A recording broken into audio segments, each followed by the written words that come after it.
Sound check. One, one, two, three, four. Sound check. One, two, three, four.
Okay, thanks everyone. Good morning. We are now live.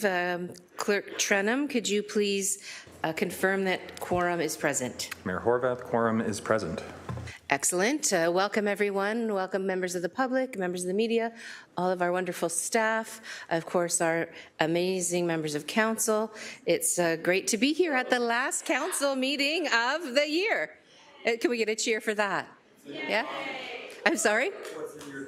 What's in my coffee? Oh, well, sadly, coffee. But it's good coffee. It's good coffee. So we have with us on the screen, we have Councillor Tom Jackson wearing his Christmassy green, I must say, with his Canadiana label on there, the Moose and Muskoka. Way to go. So welcome, Councillor Jackson. We also have Councillor Wang around the horseshoe joining us, Councillor Nan, Councillor Spadafora, Councillor M. Wilson, Councillor Matt Francis, Councillor Jeff Beattie, Councillor Pauls, Councillor Kassar, Councillor Kretsch, Councillor Clark, and Councillor Alex Wilson. So good morning, everyone. As quorum is present, it's time to call the meeting of City Council to order. And of course, joining us is our friend, Councillor Ted McMeekin. Welcome, Ted. Can everyone please stand, those who are able, for the national anthem, please.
Thanks, everyone. Please be seated.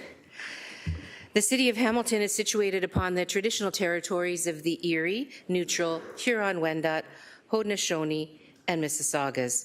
This land is covered by the Dish with One Spoon Wampum Belt Covenant, which was an agreement between the Haudenosaunee and the Anishinaabe to share and care for the resources around the Great Lakes.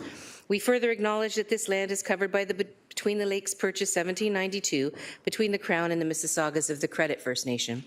Today, the City of Hamilton is home to many Indigenous people from across Turtle Island, North America, and we recognize that we must do more to learn about the rich history of this land so that we can better understand our roles as residents, neighbours, partners, and caretakers. Members are reminded, of course, that all electronic devices are to be switched to a non-audible function during council meetings, and we're going to get right into it with the approval of the agenda. Clerk Trenum, are there any changes to the agenda? Yes, Mayor Horwath. There are 15 added communication items under 5.5, correspondence respecting accessory dwelling units. This is D through O. 5.9, correspondence respecting support for the Christian Heritage Month, AS and AT. 5.10, correspondence from, Nikki Glowacki, Chief Operating Officer, and Geneva Hayadish, Vice President, Health and Fitness of Aquatic Center residents, and that's YMCA Hamilton. There's one revised motion, 7.1. There are two added notices of motion, 8.1 and 8.2, as well as one added bylaw, 233, to establish land as part of the Alesso Drive, Ward 8. Okay, thanks very much. May I have a motion to approve the agenda as amended, please? Moved by Councillor Pauls, seconded by Councillor Wang. Any discussion on the agenda as amended? Let's see. There's a test on there. I'm sorry? Councillor Kretsch? No, okay. Okay, all right, thank you. You're trigger happy today. Okay, so I don't see any then folks who want to speak to the agenda per se, so can we have the vote up, please?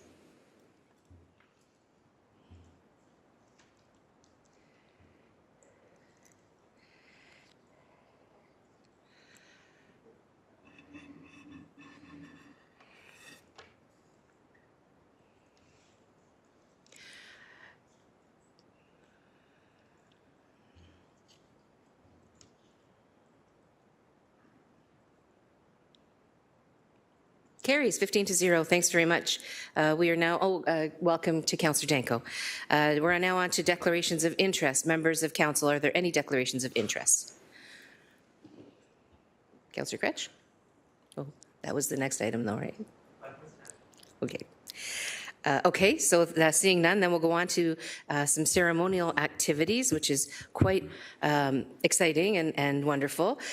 We have 3.1 is Staff Commendations Government Finance Officers Association, GFOA Award. City Manager Clucky is going to speak to the item, and then we'll have folks come over to the podium and take a photo. So I'm going to hand it over to you, City Manager Clucky. Please go ahead. Through you, Madam Mayor, and thank you. It is with great pride that I share some outstanding news. Earlier this year, the Government Finance Officers Association of the United States and Canada, known as the GFOA, awarded the City of Hamilton a Distinguished Budget Presentation Award for its 2024 budget. This is the first time in the city's history that it has received this prestigious recognition, which is a testament to the commitment to excellence in financial planning and transparency. The Distinguished Budget Presentation Award is granted to local governments that meet the highest principles of governmental budgeting.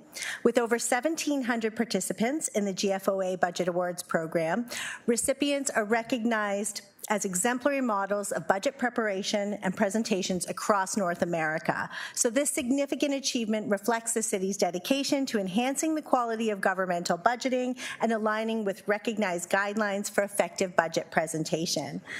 To receive this award, the City of Hamilton's budget documents were evaluated against rigorous criteria designed to ensure that they serve as a policy document, a financial plan, an operations guide, and as a communications tool.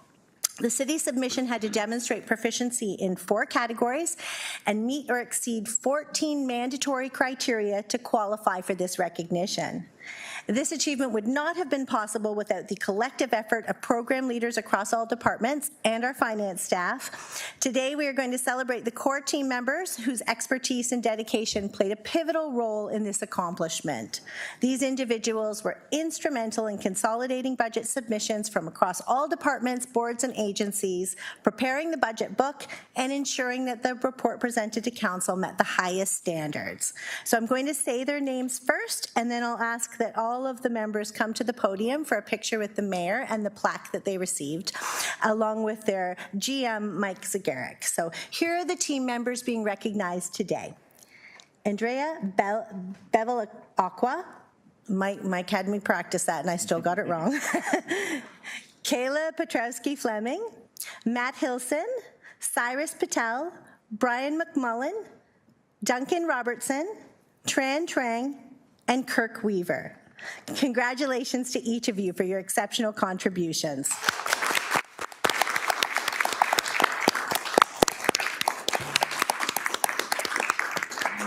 And we'll ask that you join the mayor at the podium. So please do come. It might be something we haven't really talked about, but perhaps the budget chair and vice chair from last term, who were part of the putting together of all of the process and everything, would like to join us in the photo too. Is that okay?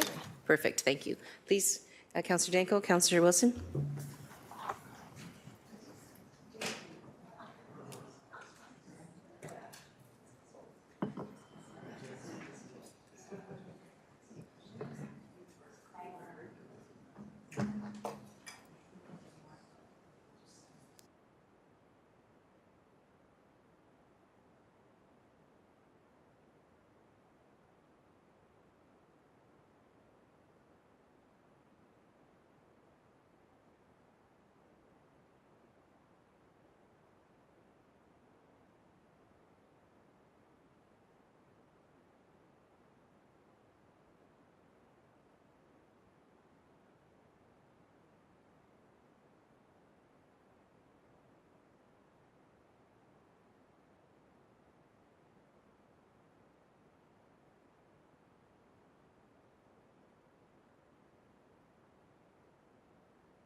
So this is encouragement because, of course, we're in the throes of budget season as well, and so this is a way to, encourage folks to keep doing the great work that they've been doing and been recognized for. So again, thank you also so very much. So we have another ceremonial activity, which is the Winona Peach Festival check presentation 3.2. Council supported the Winona Peach Festival with an interest-free loan for electrical infrastructure upgrades, and the Winona Peach Festival has been repaying the loan in $10,000 increments as a check presented to Council at the December Council meetings. So Bob Lockwood, Peach Festival President, is here. And I would like to invite Bob to come to the podium, and as well Councillor Beattie to join me at the podium for the check presentation. And if Councillor Beattie wants to say a word or two, I invite him to do so. The Peach Festival is a long-standing amazing event in Winona, and it not only brings locals but brings tourists from far and wide. It's got quite an amazing reputation across Ontario and across the border as well. So if you want to say a few words, Councillor Beattie, before we accept the check, please go ahead. Thank you, Mayor, and through you, President Robert Lockwood is standing behind me, leering over my shoulder here. Still recovering from the event, so he asked me to briefly provide a few words. Myself being a 30-year volunteer with the festival and a past board member, so I'm somewhat qualified to speak on his behalf. And as you noted, Mayor, the economic impact of the festival, Bob, what was it, 2003? We did an economic impact study, something like that. So 21 years ago, the economic impact was estimated at a total value for the city of Hamilton at $2.3 million. I'm sure that we're due for another economic impact study, and it would be very interesting to gauge just how far we've come in the last 21 years. What I want to note, Mayor, is that this event, easily considered one of the top events in the city, top three certainly, is the only one of its kind that's run entirely by volunteers. So folks like Bob, myself as a previous board member, everybody that goes into making this great event happen, they're there for the good of the community. They're not there for any gain. And I want to offer a quick congratulations to the president and your board, your chairs, and the hundreds of dedicated volunteers that make this incredible event a success year after year. Of course, celebrating Councillor Maureen Wilson's favorite stone fruit and what has become an iconic image of the Winona and Stony Creek community, the peach. And as the mayor mentioned, the city provided the festival with a loan for electrical upgrades, keeping the infrastructure in the park up to snuff to provide this incredible event. And so the festival comes back every year with a repayment, and I think we've got one or two more left? Three more left. So you'll be seeing Bob or somebody from the festival. I'm assuming Bob will continue in the role for the foreseeable future. My hope is that. But we look forward to, well, a good news story. We get money back. That's a good news story. So thank you again to members of council for the continued support of our Winona Peach Festival. And thank you, Mayor, for the opportunity to offer a few words. Absolutely. Now come on up and we'll receive that check with much gratitude and sincere appreciation for not only the repayment, but also for what you do for our community. It's amazing. Absolutely. Where are we going? I'll go on the other side. Oh, I'm going to leave it in the envelope because it says Winona Peach Festival. There we go.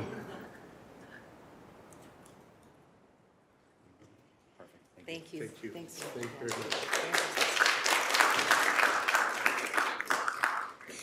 I'll just slide that into my purse. No, I'm only kidding. Oh, well, let's give it to the finance people that were just here.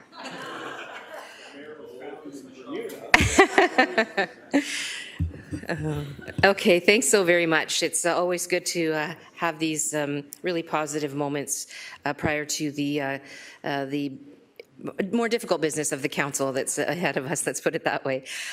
So on to item 4, which is approval of the minutes of the previous meeting. We're going to take those together, November 27th, 2024, December 4th, 2024 special. May I have a motion to approve the minutes of both November 27th, 2024 and December 4th, 2024 meetings as presented. Moved by Councillor Kretsch, seconded by Councillor Spadafora. Any discussion on the minutes? Seeing none, we'll go to the vote then, please.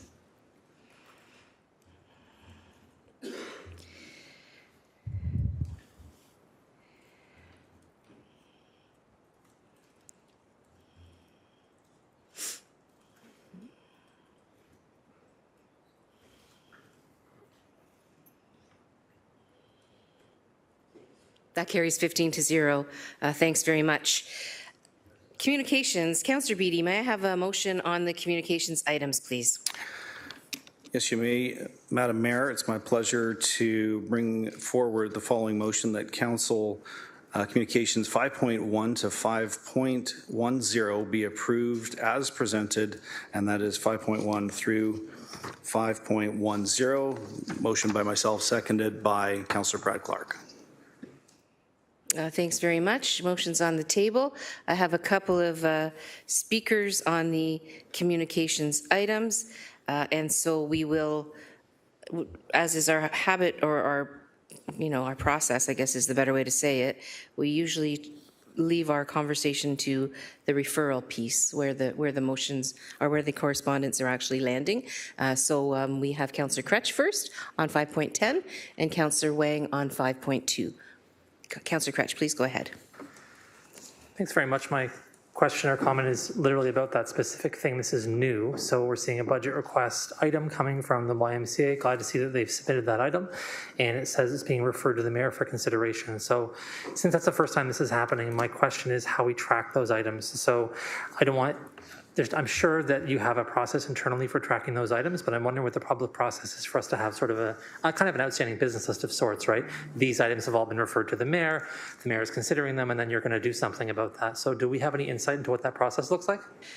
Sure, and we can have that clarified momentarily. I want to make sure that folks are aware that the mayor has asked the staff to prepare the budget, and so it's not going to be all that much different insofar as the boards and agencies and organizations that are asking for city support are still going to be providing that request to staff, but technically, because of the legislation, it's the mayor's budget, and so that's why that language is being used. But I can ask Clerk Trenum to respond, and perhaps GM Zagaric as well, to ensure that I've not straight over to GM Zagaric.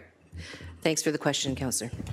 Through you, Madam Mayor, Mike Zagaric, General Manager, Finance Corporate Services. As the communication is being referred to the mayor, then it will be considered as part of the 2025 tax-supported budget process. If it is supported, it will be reflected in the 2025 budget. If for some reason it is not supported, then it would form part of the documentation explaining the reason for the omission. And again, staff would take this away in terms of what the request and the alignment as it relates to city programs and services. Thanks. So just to say maybe a different way, so I'm making sure I understand this. What's going to happen is this gets referred to the mayor for consideration. The mayor obviously collaborates with staff in preparation of the budget, any kind of budget considerations. And then what will happen is there'll be some document at some point that we can point to and say, okay, here are all the things that came in from consideration. These things were put forward to the budget. These weren't. And then that would allow council members, if they wanted to try and amend the budget, they could do so at that time. Is my understanding pretty reasonably correct about that? Through you, Madam Mayor, that's correct. Thank you. Thank you, Councillor Crutch. It's important. And you'll see later on in the agenda some motions that do some housekeeping around the process piece as well. So we're trying to stay consistent. Councillor Wang, please go ahead. Yes, Mayor. My question is to 5.2, the correspondence from Paul Calandra, the Minister of Municipal Affairs and Housing, respecting the implementation of the province's additional residential unit framework. We received several very large presentations on our recommendations to the ministry, and from what I understand, none of those recommendations were adopted in Minister Calandra's ARU framework. So as we are referring this to PED, what does that look like now, and what are how hard or onerous will it be for us to implement these this framework? So I just wanted to understand what the next step is beyond us referring this particular piece of correspondence to PED. Okay, I'll send that over to Acting GM Robichaud to give you a sense of what's next. Through you, Madam Mayor. Steve Robichaud, Acting General Manager, Planning Economic Development Department. The minister has enacted those regulations, and in some cases those regulations are more restrictive or less restrictive than our zoning bylaw. So in the interim, we will apply the zoning bylaw with an asterisk that where there's a conflict between our zoning bylaw and the regulation supersedes or prevails. Staff will bring forward a housekeeping amendment to the zoning bylaw to ensure that our zoning regulations relating to ADUs do not conflict with that regulation. And it's anticipated that will be in Q1 of 2025. So, but majority of those, the City of Hamilton, in order to accommodate the ADUs and as a form of gentle intensification within existing neighborhoods, has adopted a long history of ADU regulations, and in many cases, the changes that the province has enacted do not affect our zoning regulations. They were really, for example, the province was looking that you can't have an angular plane or 45-degree requirement from the rear side lot line. We did not build that into our zoning regulations. So that's what we have to just go through and do that review and then come back and schedule a public meeting of the Planning Committee to consider the necessary zoning bylaw changes to align with provincial ADU regulation. Thank you. Satisfied, Councillor Wayne? Yes, I'm thankful that we have such an amazing team to get us to this point. It's unfortunate that the minister didn't take our recommendations, but it is what it is. Thank you, Mayor. Thanks, Councillor Wang, and my apologies to Councillor Clark, who also wanted to speak to 5.10 when it was on the floor. So my apologies, Councillor Clark, and to the council, because we're going to kind of take a step back to that item. So please go ahead, Councillor Clark. Sorry, Mayor. It's just very brief. And actually, I could speak to the current item that we're talking about also, trying to understand deadlines. So the province is bringing in legislation. There's new legislation about the budget, which has been very confusing for many people. The budget process, does it dictate the timeline by which each municipality has to have their budget approved? Is that, I thought I read that somewhere, but now I can't find it. Absolutely. We'll take that over to Jim Zagaric, maybe with Solicitor Shields playing backup. Jim Zagaric, please go ahead. Through you, Madam Mayor, I'm not familiar if the budget process is being prescribed in terms of timing other than the existing requirements under the strong mayor powers, whereby the budget has to be submitted to council for their consideration by February 1st, and then there are timelines beyond the submission of the budget. Okay, that's probably what I read. Thank you for that clarification. And with regards to the additional residential units or ADUs or whatever the province is going to call them, when does that regulation come into effect? Has it been enacted now and we must comply with it, or is there a period of time in which we can get our ducks in a row to comply with it? Madam Mayor, the regulation is in effect. I believe it came into effect approximately 2 to 3 weeks ago, and there is no transition period. So it was the day that the minister filed the regulation and it was issued. So it is currently an in-force regulation in the province of Ontario.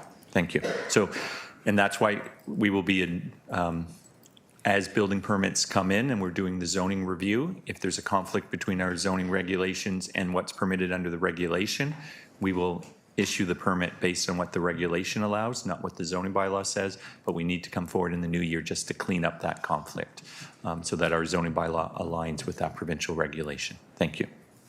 That's intriguing. So they didn't hear our recommendations, they didn't take those into consideration, and they didn't buy us any time for the transition. So a little bit frustrating, absolutely. Thank you. To our staff, God bless you. This is a lot of work, and I know it is, and it's been a very challenging 2 years where their legislation keeps changing, and that means more and more work on our staff. So thank you for doing all of that for us. Thank you, Councillor Clark. I don't see anything else on the correspondence. If I could just hand over the chair very momentarily to Councillor Beattie, just following on the conversation around the process. The other process change that's coming, of course, into effect is our change procedural bylaws. And so that's coming into effect, if I'm not mistaken, tomorrow, effectively. And so I know that clerks reach out to provide chairs and vice chairs, et cetera, and really anybody who wants training on the new procedural bylaw. Please take that offer up, because things have changed and it will be much more smoothly implemented if people take up the offer, not only in terms of chair and vice chair, but I would hope that the clerks could provide for us early in the new year an actual group presentation so that we're all able to hear each other's questions and understand what's, what the new procedural bylaw entails. Thank you. Mayor, back to you. Thanks so much, Councillor Beattie. Okay, so no further speakers on the items of communication, so can we go to the vote, please?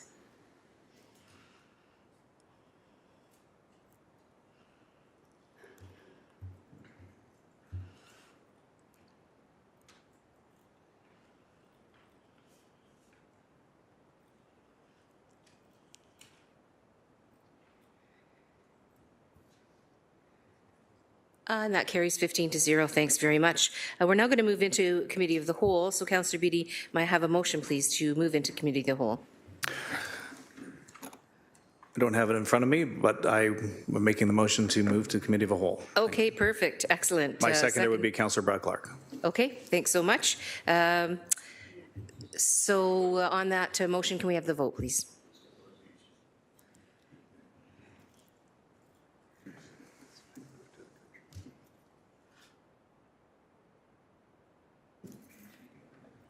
That carries 15-0. So we're on to the committee reports. Item 6 is the Hamilton Enterprises Holding Corporation Shareholder Report 24-002, November 27th, 2024. Councillor Danko, may I please have a motion to receive and approve the recommendations within the Hamilton Enterprises Holding Corporation Shareholder Report? Certainly, Mayor. Moved by myself, seconded by Councillor Wang, that the Hamilton Enterprises Holding Corporation Shareholder Report 24-002, being the meeting held on Wednesday, November 27, 2024, be received and the recommendations contained therein be approved. Thanks very much. Any items within the report that members would like to have an opportunity to speak about or amend? No, seeing none, we'll go to the vote then, please.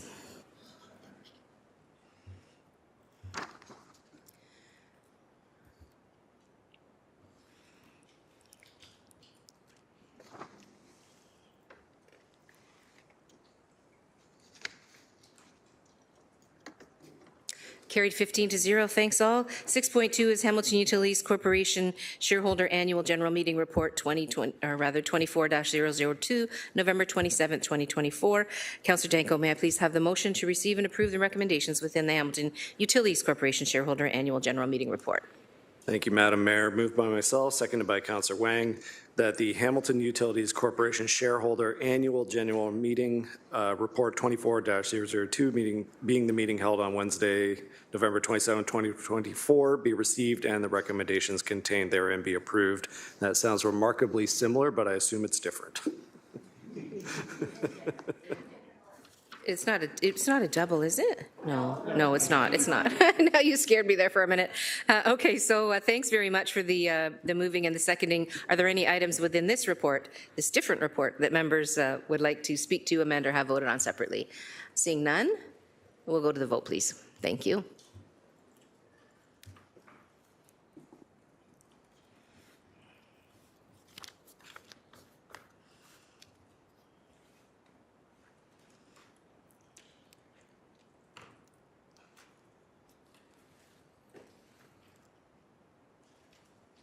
That also carries 15-0. Thanks very much, all. 6.3, General Issues Committee, Water, Wastewater, and Stormwater Rate Budget Report 24-019, November 18th, 2024 to November 28th, 2024.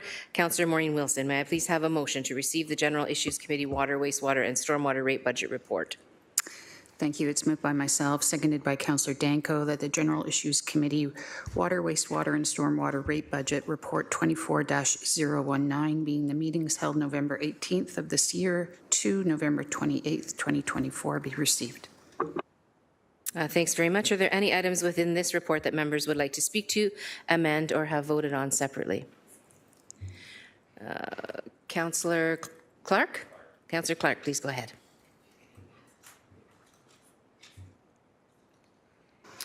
Thank you, Mayor. Just a couple of questions, if I may. The total 10-year capital investment plan for the rate budget is $4.52 billion over 10 years. Do I have that correct? Through you, Madam Mayor, that's correct. I'm trying to understand the breakdown as to how we are paying that. So if I may, Mayor, the contribution from ratepayers, so the ratepayers' revenue into this 10-year plan. Do we have a number for that? Over the 10 years? Yes, please. James Garrett? Through you, Madam Mayor, of the forecast $4.5 billion in investment, approximately $2.5 billion would be funded through rate revenue contributions. Thank you, and I'm very close on those numbers. The development charges was roughly $1 billion. Through you, Madam Mayor, that's correct. That's the forecast. Thank you. And when we're looking at the debt that we have financed for this project, can I just get you to give me that figure, because I'm not really sure. Through you, Madam Mayor, the forecasted debt towards the $4.5 billion is $840 million. And how much are we taking out of reserves for that project? Through you, Madam Mayor, I believe it's in the $12 to $15 million mark over the 10-year forecast. Now here comes the big question, Mayor. What's the grants that we're going to receive or trying to get from the federal government? Because this is a big bill for property taxpayers. James For you, Garrett? Madam Mayor, in the forecast, we have $100 million forecasted for subsidy, including from other orders of government. So $4.5 billion this city is forecasting to spend on our water infrastructure over 10 years, and in that time frame, we're estimating $100 million in senior government support. Do I have that correct? James Garrett? Through you, Madam Mayor, as it relates to the $4.5 billion forecast, that's correct. The reason I'm asking these questions, and Mayor, you've probably already cued in where I am on it, the motion that I had moved, and I believe you seconded earlier, speaks to the long-term financing. So if we're looking at just this project, a 10-year capital investment of $4.5 billion, the residents who are paying rates in the next 10 years are paying rates on capital infrastructure that will last much longer than 10 years. They will last in the order of 20, 30, and 40 years.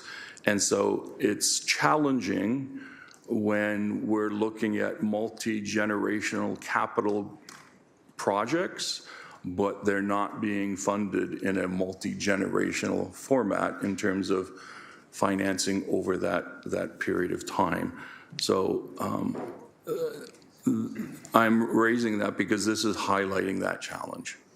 You know, we're asking residents who are already struggling to cough up 10% compounded on water rates over 10 years.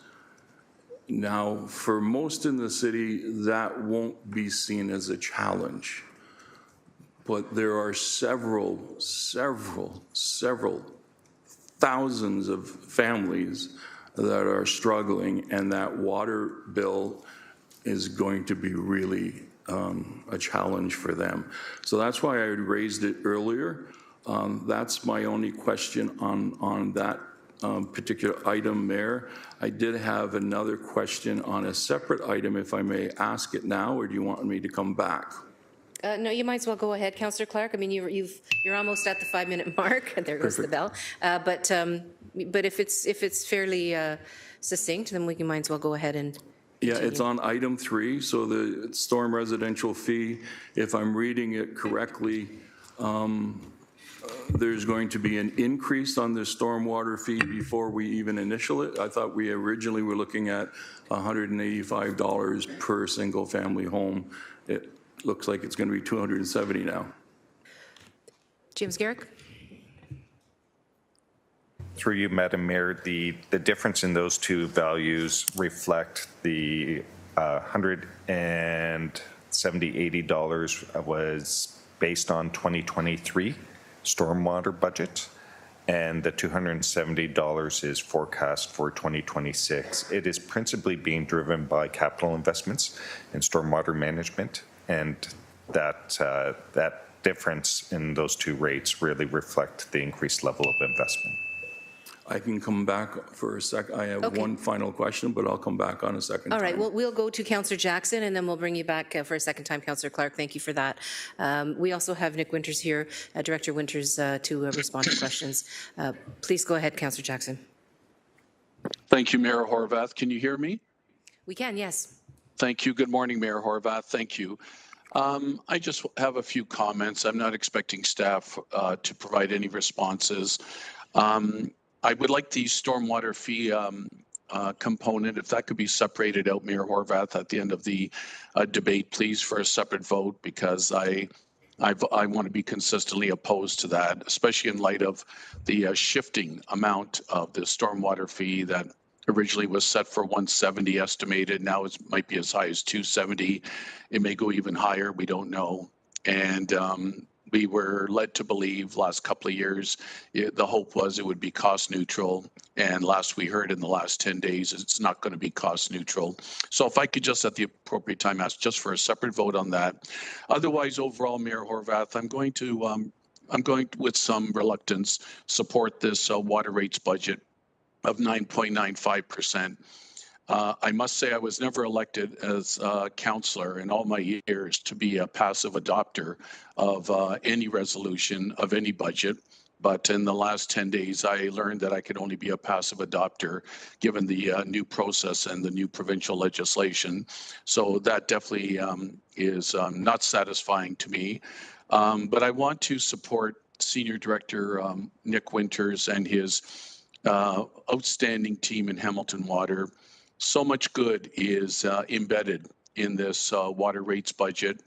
The incredible capacity increase and the modernization of the Woodward Avenue wastewater treatment plant still underway to meet the growth of our city in the future.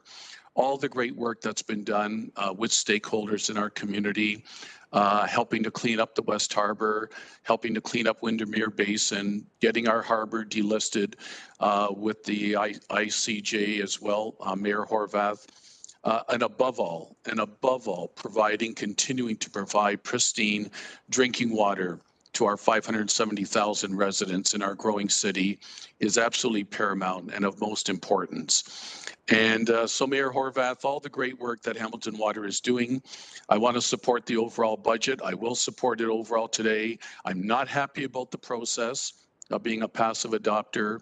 And if you could just help me separate the stormwater fees so I can have a separate vote so I can be opposed to that, Mayor Horwath.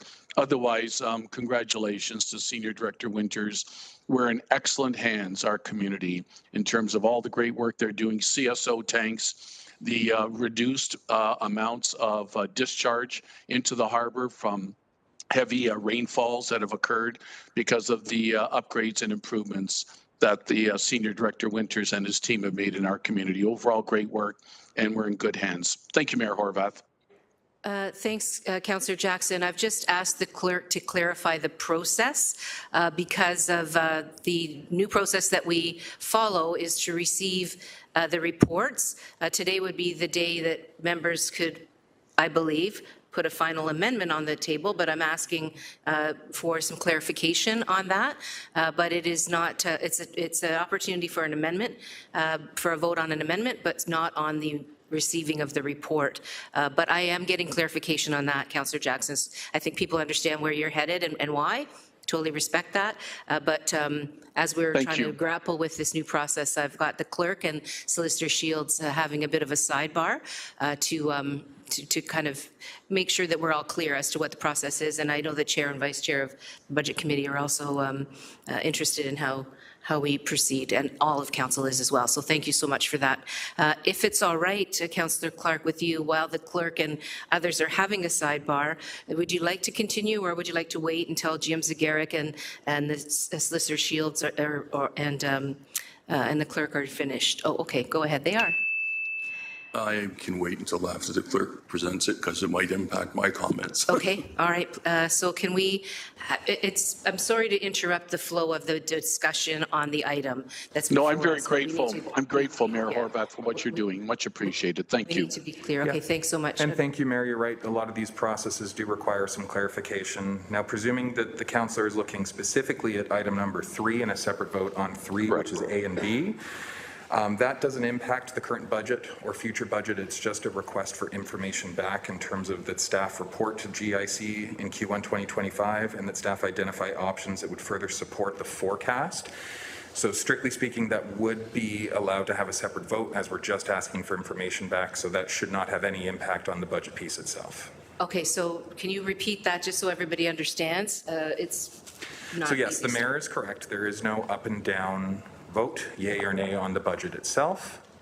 This particular piece, item number 3 out of the GIC report for November 18th, 28th, 2024, is just asking for a report back to GIC on the forecast with regards to the stormwater residential fee.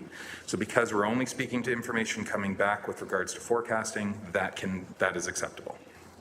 Thanks very much. And if I can, so this is the conversation, if people recall, was about the fact that we can only kind of make decisions about this budget, not the next budget. And that's where your comments are then in order, Councillor Jackson, in terms of a separate vote, because it's to do with the next budget. Councillor Clark, please. Thank you, Mayor. I'm going to continue with my questions with respect to item 3, the stormwater residential fee. The original proposal that came before this body indicated that it was going to be revenue neutral. Can I get an explanation as to how staff are deeming things to be revenue neutral? Through you, Mayor.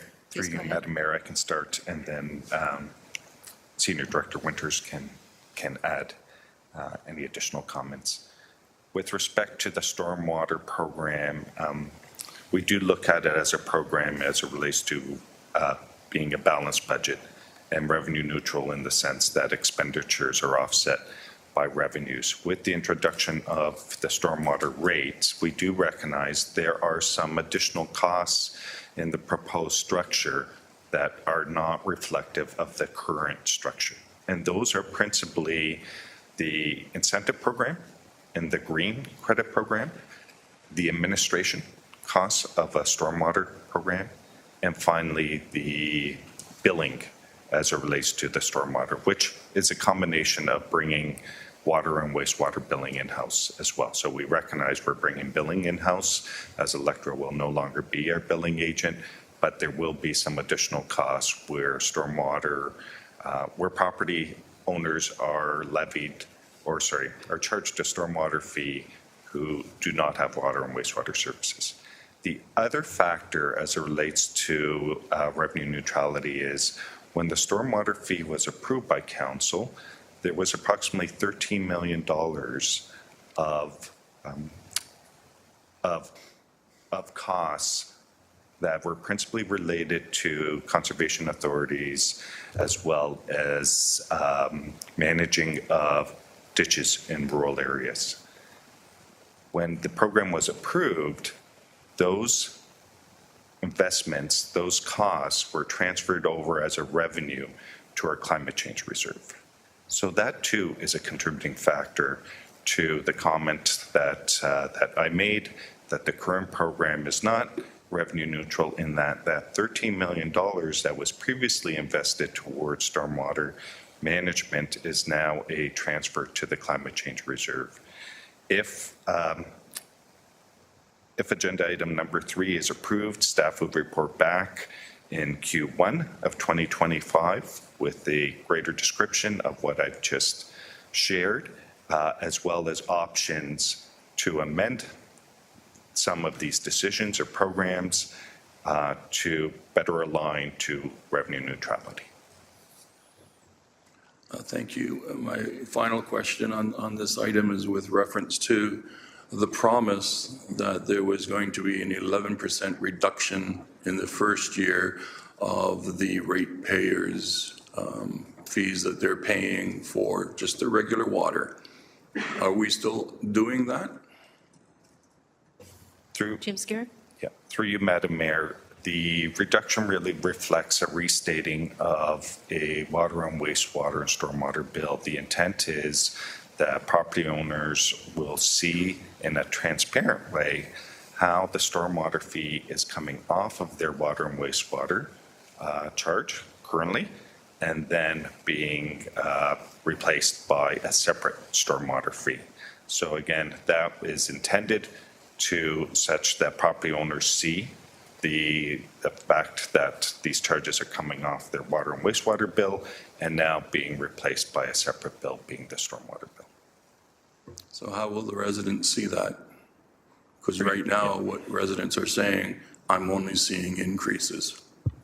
Through you, Madam Mayor, that's a body of work staff will undertake leading up to 2026 as part of the communication so that property owners receive that information in a way that will be clear to ratepayers and property owners as to the stormwater fee coming off of the traditional water and wastewater bill and being reflected as separate bill. That will form part of our communication strategy and our billing strategy for the transition. Thank you. Mayor, just a quick comment. I will be opposing item 3.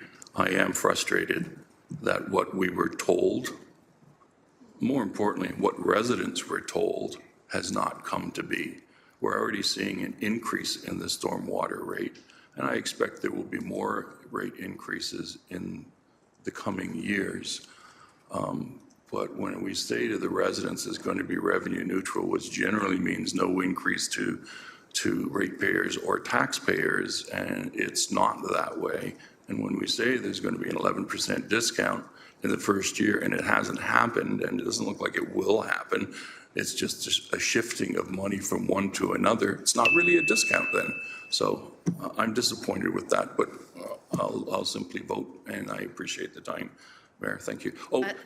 So on the first one, is it, we're going to be, the first one, so it's just to receive the rate budget? Yeah.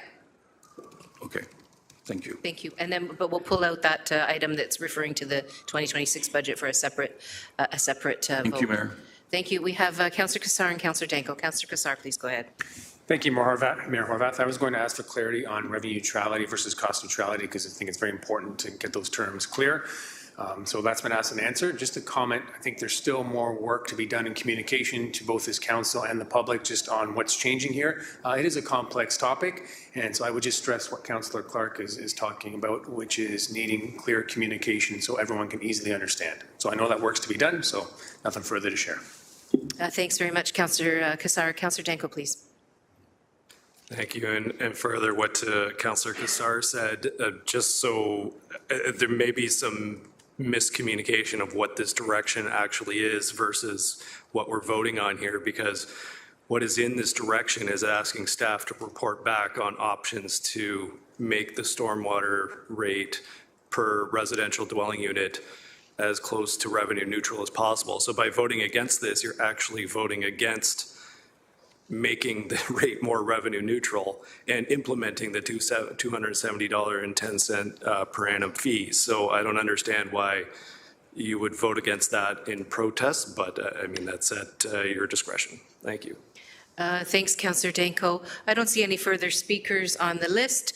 So as per the request, item 3, which references the 2026 stormwater residential fee, is up for a separate vote. So can we put that one up, please? So just so folks are clear, it's for the item 3 in the report. Councillor Kretsch, is there an issue?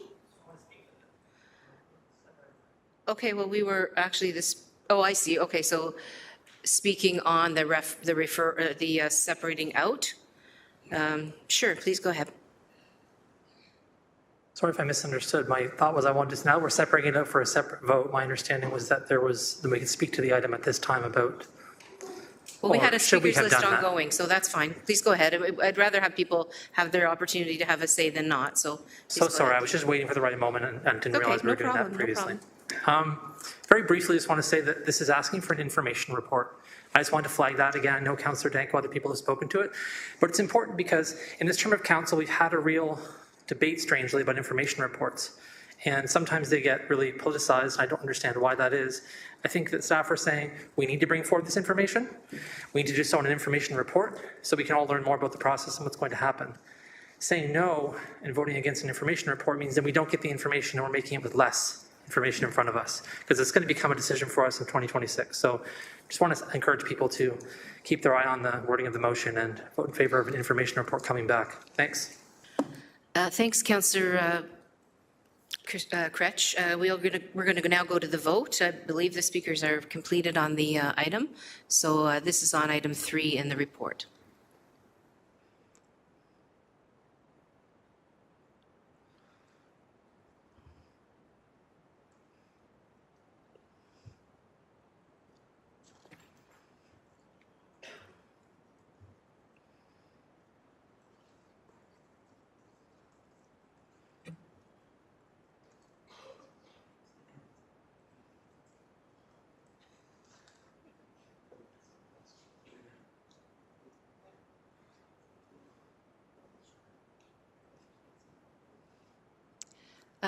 That carries 13-0. Thanks all. We're now on to the balance of the report, 6.3, which is to receive the,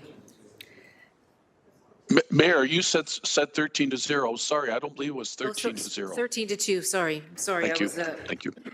I appreciate that. Sorry, Councillor Jackson. I was on to the next piece, but apologize for that. Okay, so now the motion to receive the General Issues Committee report is before us. So if we could have a vote on that, please, the balance of the report.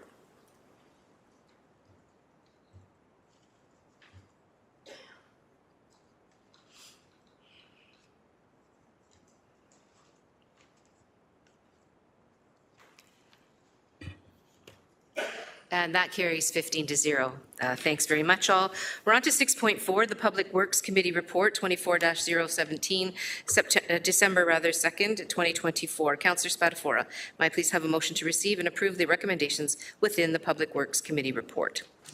Thank you, Mayor. And just before I read this out, I want to say a special thank you to GM Can and the entire Public Works staff. This will be my last order of business as chair of Public Works. I enjoyed my entire year there and learned a lot, and was happy to meet some new staff members up close and personal. So thanks to staff, committee members for that. And it'll be moved by myself, seconded by the new chair of Public Works, Councillor Pauls, that the Public Works Committee Report 24-017 being the meeting held on Monday, December 2nd, 2024, be received and the recommendation contained therein be approved. Thanks, Councillor Spadafora. The report's before us. Any speakers to the items within the report? Councillor Clark, please. Thank you, Mayor. My comments are on item number 1, which is the feasibility and cost to construct a multi-use trail on the south side of Mud Street. Council will recall that there was a request for staff to come back with the feasibility costs to build a multi-use trail along the south side of Mud Street. This is right up against the exit coming off of the link. That link exit traffic and the speeds along Mud Street there are 70 kilometers an hour. So it's a pretty fast area. In communications with staff, we chose to look at other options because the estimated cost to build that new sidewalk was $1 million in today's cost. It could be higher, obviously, than that. And that was a little bit of a concern. I'm already concerned about where we're going on the budget, so adding $1 million to it, I didn't feel comfortable doing myself. So the option 3 that we have decided upon will enable the creation of basically a wayfare. So there will be a crossing at Paramount. It will be one of those PXO crossings, so people can leave Valley Park and come through the Chilton, walk along Chilton, out onto Pembroke, and then out onto the other side, and you're right at the mall, the large mall with the movie theaters and restaurants, a really short step. So that process and coming up with that option, I really want to congratulate staff on being so creative with an issue. It was not an option that had been previously considered. Everyone was simply looking at whether you put a sidewalk on the north side or the south side. But the reality is this creative approach will provide a pedestrian-safe way for residents to get to the movie theaters and the restaurants, the grocery store, et cetera, walking through a neighborhood, which I think is fantastic. And so I fully support this, and I hope council will support it also. Thank you, Mayor. Thank you, Councillor Clark. Councillor Nam, please. Thank you, through you, Mayor. On items, first one is item 3. Wasn't able to attend Public Works Committee as standing committee week. I was in Ottawa for the Federation of Canadian Municipalities board meetings and advocacy days on behalf of municipalities across Canada to the federal government. And so I just wanted to speak to, I don't have any questions as these 2 items that I want to speak to. I've been kept in touch with staff around that in Public Works, so appreciating the communication channel with our staff at Public Works around it. But item 3, I just wanted to point out that we did have a delegation come it feels like just a few weeks ago, but maybe it's been a couple of months. And I just wanted to say thank you to the staff for providing this first phase of an information report that helps understand the current food waste and recycling programs at the Tim Hortons field. I see this as a direct response to public concern and also a clarity around our operational commitment as a corporation to reducing our environmental impact, but more importantly, enhancing our operations in a way that's aligned with our climate strategy as well as addressing our food security needs in the community. So wanting to highlight that recognizing that green bins on the concourse level result in a lot of contamination, so that's still to be kind of process fixed for 2025. That our partners at Fresh Niagara Mushrooms already recover unconsumed foods and repackage it for safe distribution to folks who are in need and otherwise food insecure in our communities. And that is quite a significant tally right now. Originally, it was 20 to 30 meals per week, and now we have over 1,000 meals weekly and 16,000 meals this past summer alone that have been redirected towards community needs. So just a congratulations to Public Works staff, the facility staff at Tim Hortons Field, really appreciating those improvements, recognizing more to come in 2025 when we celebrate the 10th anniversary of our stadium. And Mayor, I do have something on item 9 as well, but I'll come back on the speaker's list in case there's not others. Okay, can I just ask then, this is item 2 you were on? Item 3. Item 3. That I just finished, and I'd like to speak to item 9 as well. Okay, is there anybody else on this item? Seeing none, thanks, Councillor Nan. Please go ahead. On item 9, also a thank you to staff on the Realigned Garden Program, recognizing that we, again, heard from residents, not only in Ward 3, but have heard from residents across the city that our community garden program volunteers specifically are experiencing not only the same challenge recruiting volunteers at a time when we see volunteer rates plummeting. There's also an aging out that's happening naturally of those residents who have dedicated decades of time and energy and labor into maintaining beautiful spaces in our community. And so with staff's recommendation here in this report under item 9, I see it really does consolidate some support, and I appreciate that in terms of the resources that will go into administering the community garden portfolio, but more importantly, have a direct liaison within Public Works Department so there can be some continuity and consistency in our gardening program so that any group in any neighborhood who is seeking some support from the municipality in fulfilling our desire as communities to have beautiful spaces in our neighborhoods, that they have a direct line in the city system to be able to coordinate on those efforts. So appreciating the recommendation and in support of them. Thank you. Thank you, Councillor Nan. I don't see, Councillor Clark, please go ahead. Thank you, Mayor. I just want to take this time to acknowledge the work of the chair and vice chair of the Public Works Committee. I know they're stepping down in terms of a rotation. It's a great deal of work to chair these committees over a 12-month period. And I want to acknowledge that Councillor Spatafor did an outstanding job in not only working with staff to bring forth the reports on the agenda, but also in assisting councillors at the committee to make sure that their points are being made. So I do want to thank, sometimes we forget to thank our chairs. Thank you. Thank you, Councillor Clark. We are on to the vote. I don't see any further speakers on the list. So with that, thanks for the conversation and the items that were raised, and let's go to the vote on the Public Works Committee report, please.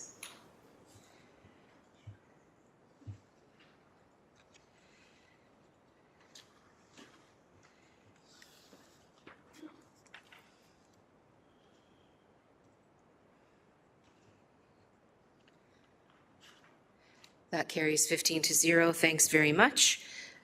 Next on our list is the Planning Committee report, item 6.5, report 24-018, December 3rd, 2024. Councillor Cassar, may I please have a motion to receive and approve the recommendations within the Planning Committee report? Thank you, Mayor. It's moved by me, seconded by First Vice Chair, Councillor Maureen Wilson, that Planning Committee Report 24-018, being the meeting held on Tuesday, December 3rd, 2024, be received, and the recommendations contained therein be approved. And if I could also just take a moment to thank planning staff and the clerks for supporting me as chair through 2024. Thank you. Thanks very much. Any speakers to the report? Councillor Jackson, please go ahead. Thanks, Mayor Horvath. Just two items. One's a thank you. So I'll just start with the first item of thank you. On item 5, the Eleanor neighborhood. Whenever I'm not on a particular standing committee, and if there's some import for me on behalf of my community to weigh in, or at least allow the committee to know where I stand, I've been very grateful this term. At Planning Committee, I want to thank Chair Cassar and the entire Planning Committee members for their unanimous support of item 5. It'll fill in a hole within the Eleanor neighborhood. That's between Stone Church and Rymal, between Upper Gage and Upper Sherman, with 27 single-family homes and semis as well. And there was no objection from the neighborhood, so I conveyed my support for the staff recommendation that was in favor, and just want to thank Chair Cassar and the committee for their approval of it. Thank you, Mayor Horvath. And then I've got one other item. Thank you. I don't see anybody else on this item. And there's nobody else on the speakers list at this point, so you might as well go ahead with your next item, please, Councillor Jackson. Okay, so Mayor Horvath, thank you. Through you to Clerk Trenum, I just want to make sure for the public record, Clerk Trenum, I want to speak to an information item. I don't want to lift it unless the original mover of it at planning wants to lift it, but if he doesn't, that's fine. But through you, Mayor Horvath, I just want to make sure that I can at least speak publicly and put my thoughts on the table to an information item. So just through you to Clerk Trenum, please. Thanks, Councillor Jackson. Clerk Trenum? Yeah, through you, Mayor, to the councillor, the whole report is on the floor for consideration. So if you're looking to speak to an item, anything within the report is reasonable. It's only if you'd like to amend, defer, or refer an information item that you would need to lift it. Perfect. Thank you, Clerk Trenum.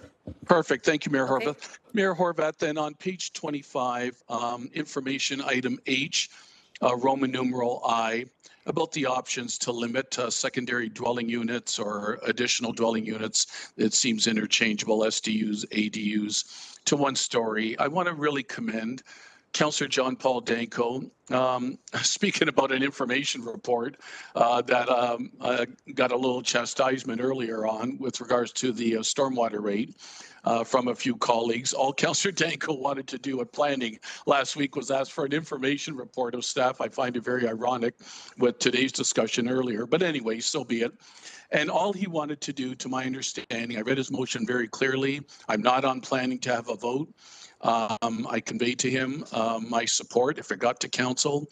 And it was simply that, Mayor Horvath, look, I understand the motherhood aspect of secondary dwelling units. In fact, if they are for generational families where grandparents, parents, kids at college all want to live together with additional dwelling units built within a particular single family structure, I have no issue with that whatsoever.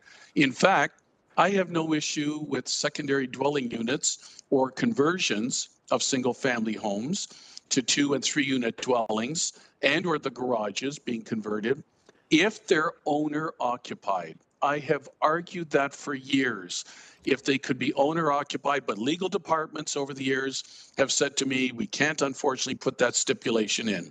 So why I was hoping that the planning committee would have at least allowed for an information report to have gone forward from Councillor Danko. I can point out 2 or 3 locations in my East Mountain community, Mayor Horvath, where secondary dwelling units, because of out-of-town, unscrupulous developers who live in their mansions in other cities and towns beyond our borders, have built something that it would not, in my opinion, be within the professional standards and meeting, if you will, the character of the existing neighborhood that they are building these dwelling units in. The scope, the height, the degree are ridiculous. If I took you for a drive to 2 or 3 locations of where they've been built, it truly is an ugly structural scene. One literally is where literally another principal residence, 2-story, has been built on the same 40-foot by 100 lot to match the original principal residence. All greenery removed from the backyard. And the other 2, 3 locations, Mayor Horvath, this is where the abuse of the secondary dwelling unit bylaw, unfortunately, has occurred and has caused enormous backlash in neighborhoods. And that's where I thought Councillor Danko's request for an information report on possibly restricting, not eliminating, but restricting the height and scope was in order.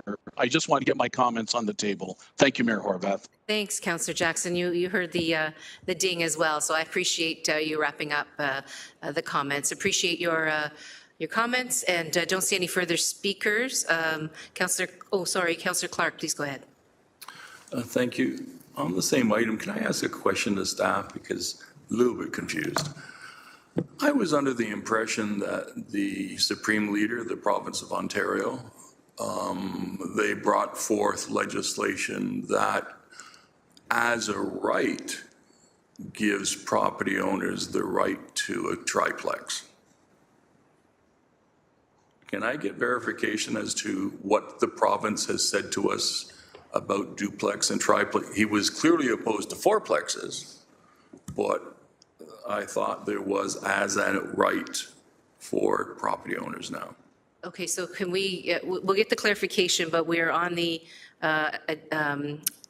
dwelling unit information piece, so we're a little bit off topic when we're talking about triplex, fourplex, provincial policy, but I'll ask the GM to respond. But just remember, we're talking about additional dwelling units, an information report that's part of the planning and economic development report. GM Robichaud, do you have any enlightenment for us? Yes, through you, Madam Mayor. You are correct. The councillor is correct. The province has amended the Planning Act to require that municipalities permit up to 2 additional dwelling units on a property containing a single detached dwelling, semi-detached dwelling, or a townhouse unit. When the legislation was initially enacted, the province allowed municipalities to establish the appropriate what the municipality deemed to be the appropriate performance zoning regulations as to setbacks, parking, et cetera, et cetera. The only caveat was the province didn't want parking to be used as a barrier to allowing for those additional dwelling units. As previously discussed earlier today at council, though, the province has issued an Ontario regulation that overrides some local zoning provisions that would be seen as a barrier to the creation of additional dwelling units, whether that be in terms of lot coverage, setbacks from the principal dwelling, or an angular plane, where some municipalities enacted a 45-degree angular plane, which would effectively prohibit the construction of a two-story detached ADU in the rear yard. So the regulations now essentially just relate to side and rear setbacks, and it establishes that we cannot use lot coverage as a way to prohibit a detached ADU. Thank you. Oh, thanks, Councillor Clark. Can I just say I apologize? I thought you were talking about duplexing and triplexing within an existing dwelling, not an ADU. So I apologize for that. No. Thank you, it's Jim. very confusing at the best of times.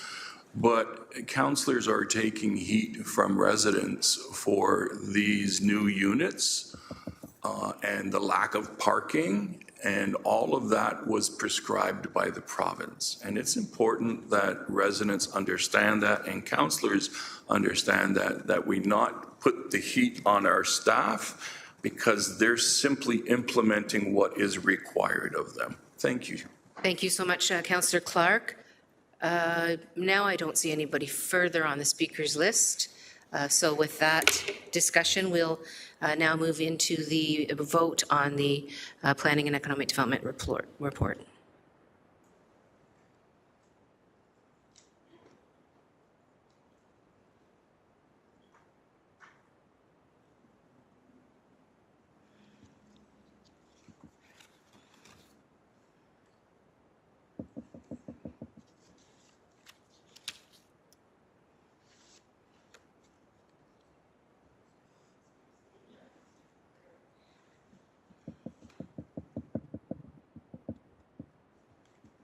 And that carries 15-0. Thanks very much. General Issues Committee Report 24-021, December 4th, 2024. Councillor Beattie, may I please have a motion to receive and approve the recommendations within the General Issues Committee Report. Councillor Alex Wilson has an amendment to item 22, and item 22 is a confidential matter. Therefore, Council will have to defer the consideration of the General Issues Committee report until after Council rises from closed session. So we need the report on the floor, and then the deferral motion is my understanding of the procedure. And so please put the report on the floor and then the deferral. Councillor Beattie. Absolutely, and thank you, Madam Mayor. It's my pleasure to bring forward the General Issues Committee Report 24-021, being the meeting held on Wednesday, December 4th, 2024, that it be received and the recommendations contained within be approved, seconded by Councillor Brad Clark. Okay, thanks very much.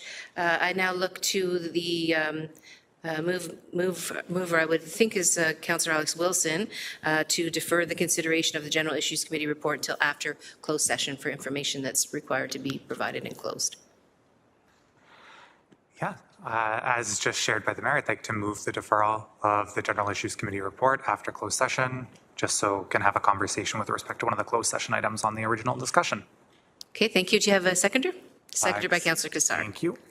Okay, so the deferral is in front of us. Can we have that vote if there's no discussion on the deferral? Okay.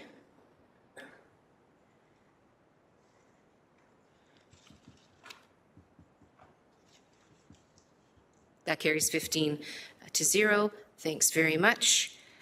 Item 6.7 is the Audit, Finance, and Administration Committee Report, 24-022, December 5th, 2024. Councillor Wang, may I please have the motion to receive and approve the recommendations within the Audit, Finance, and Administration Committee Report? Yes, Mayor, moved by myself, seconded by current Vice Chair, but soon to be incoming Chair Spadafora, that Audit Finance Administration Committee Report 24-022, being the meeting held on Thursday, December the 5th, be received and the recommendations contained therein be approved.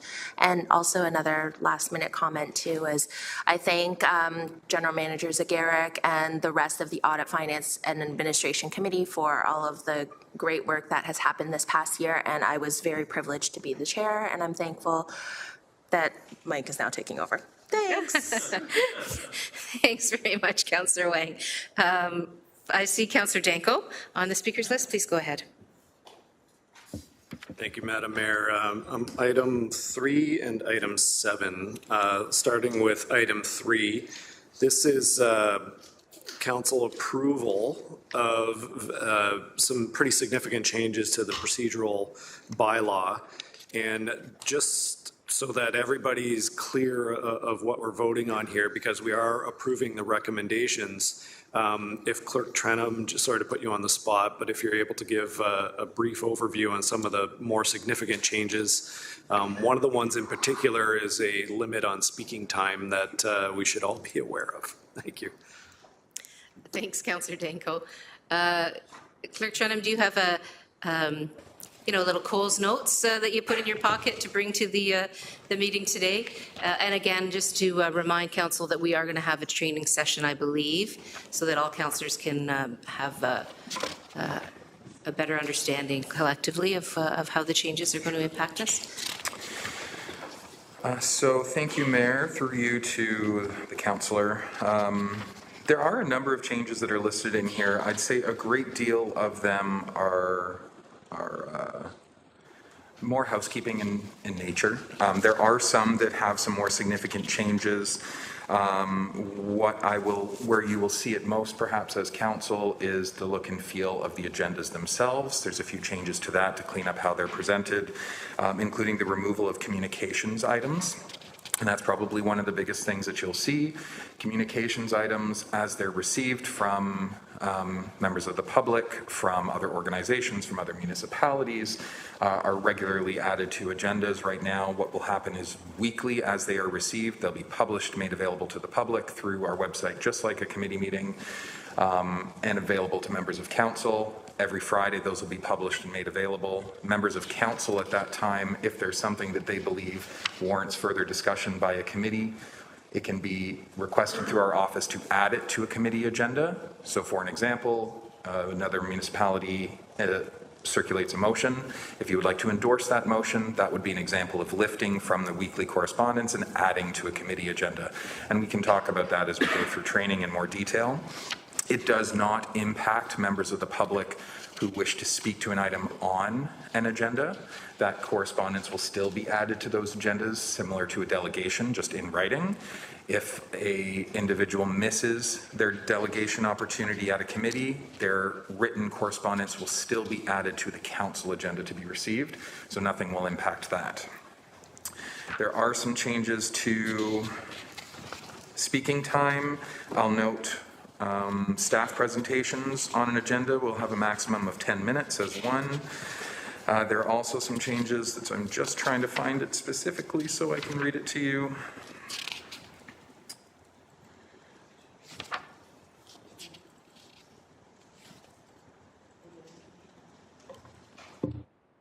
Sometimes speaking.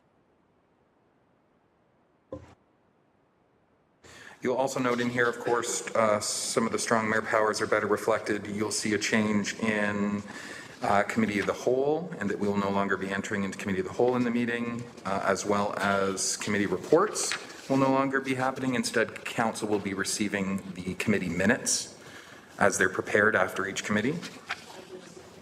Thank you.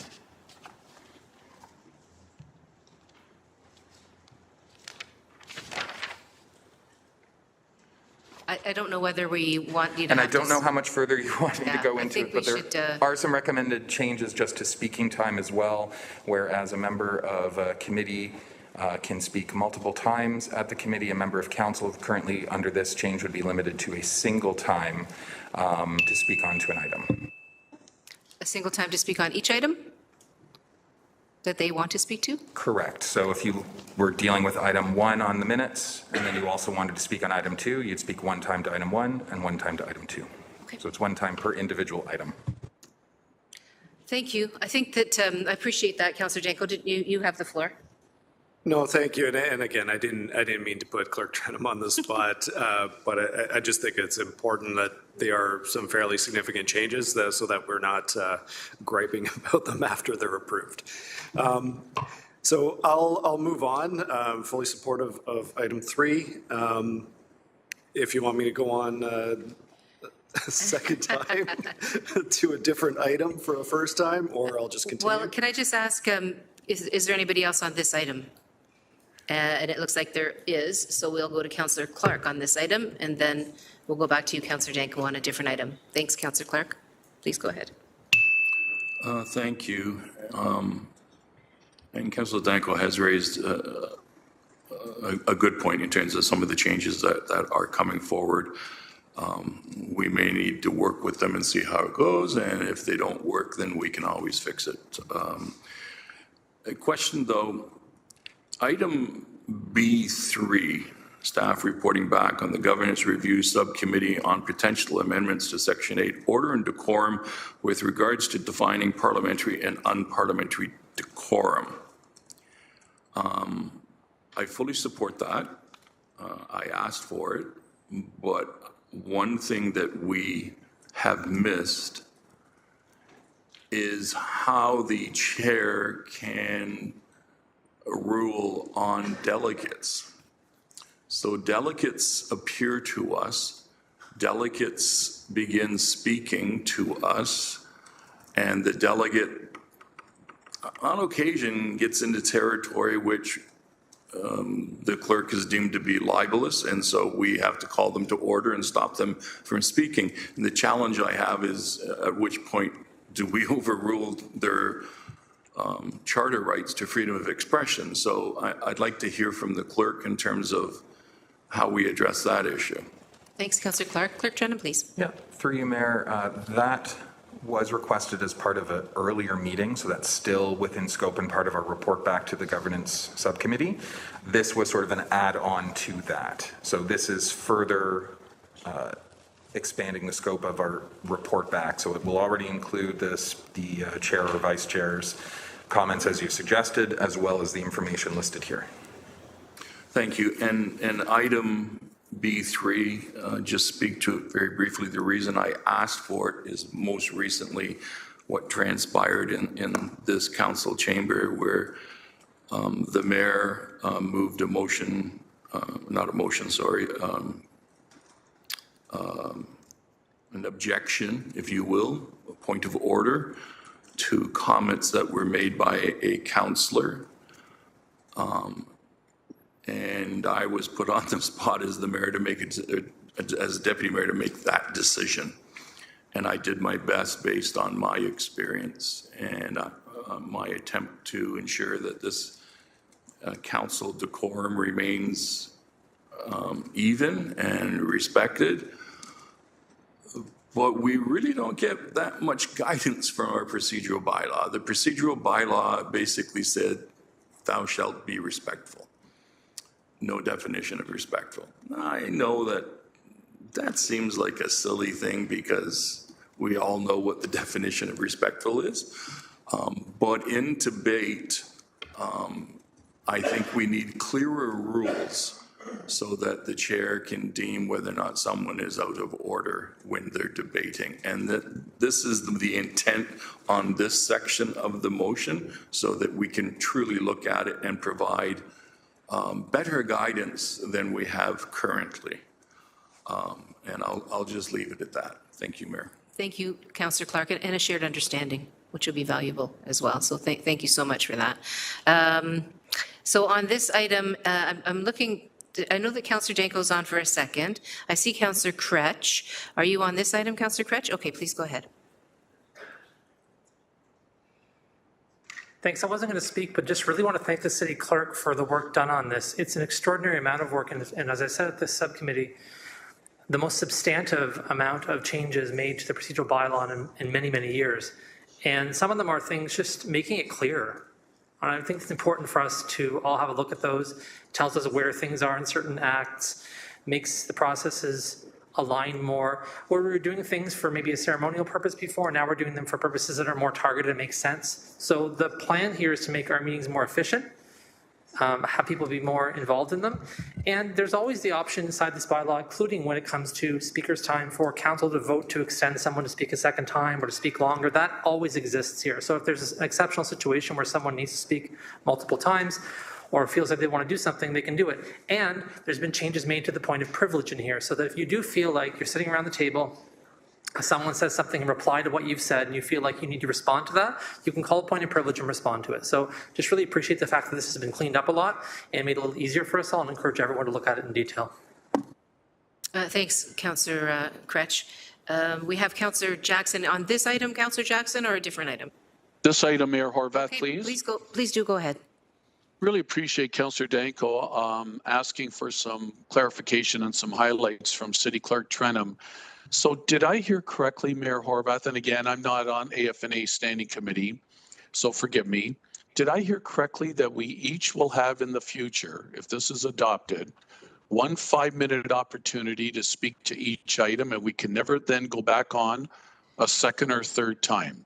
Did I hear that correctly, Mayor Horwath? I'm going to have Clerk Trenum respond.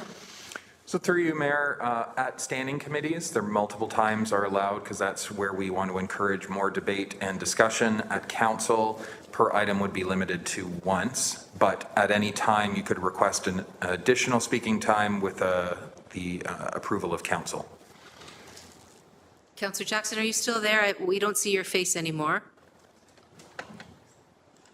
And we don't hear your voice anymore.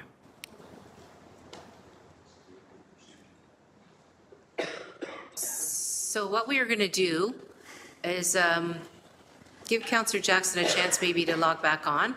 So just take a breather for a second. And if we can't get him back in a reasonable amount of time, then we're going to go on to the second time for Councillor Danko on a different item. Is that okay with folks? Give us a second.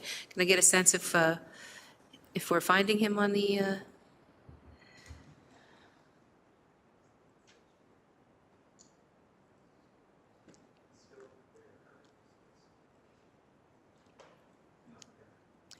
Councillor Jackson, did you accidentally unplug?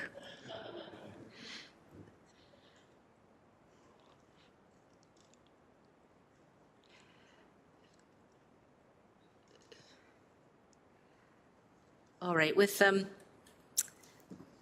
permission of the council, then we'll go on to the next speaker. We'll get Councillor Jackson back, and he'll be able to continue his comments. Is that okay with folks? All right. Okay. So while we try to get Councillor Jackson back, we'll go on to Councillor Danko on a different item, which is item 7. Please go ahead. Thank you, Madam Mayor. Just a big thank you to Councillor Spadafora and Councillor Beattie for stick handling item 7 through AFNA committee. This is a grant for $44,846 to the Neighbor to Neighbor organization. Both the neighborhood food center on off of Lime Ridge and the food bank on Athens, some badly needed capital repairs and equipment that's needed. So appreciate everyone getting that through AFNA, and I believe the vote was unanimous, so very much appreciated. Thank you. Thank you, Councillor Danko. We're still not seeing Councillor Jackson back. So I really don't know what folks want me to do. I think we should continue on with the meeting at this point because we can't seem to have him come back. And Councillor Clark. Just briefly on item 8, this is utilization of ward minor maintenance accounts for print and mailing costs. So as all of us are aware, the post office strike continues. Many offices have newsletters ready to go out, but they can't go out because there's no way of having them posted. And so councillors are looking at other ways of getting them distributed. So this enables councillors who choose to utilize up to $15,000 for that purpose. They may not hit that amount, but we looked at the cost of printing and the cost of mailing, and I think it's a reasonable request. I thank Councillor Kretsch for raising this as a motion to the committee.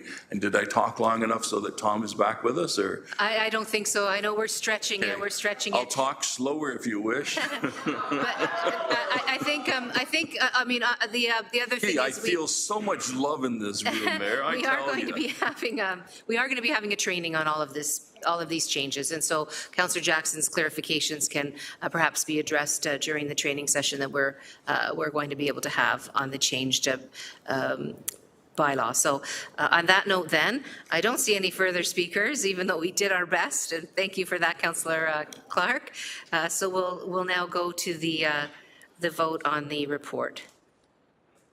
And with thanks to all members and to the clerk and the clerk's team for a great job.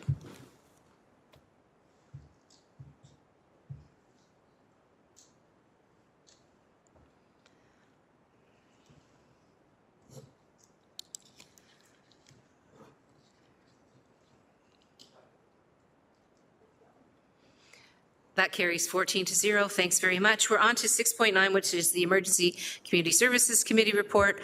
Councillor Alex Wilson, may I please have a motion to receive and approve the recommendations within the Emergency Community Services Committee report 24-010, December 5th, 2024.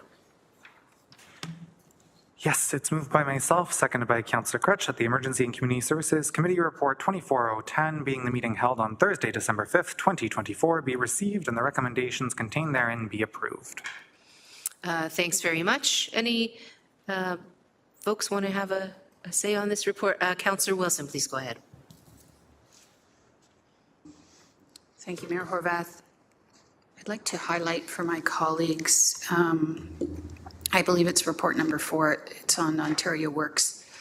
And to give thanks to the delegates who appeared at ECS, Dr. Palmer and Dr. Mayo from the Social Planning and Research Council. And while it may not be fashionable these days to highlight the importance of social policy and social investment, I am going to underscore its fundamental importance.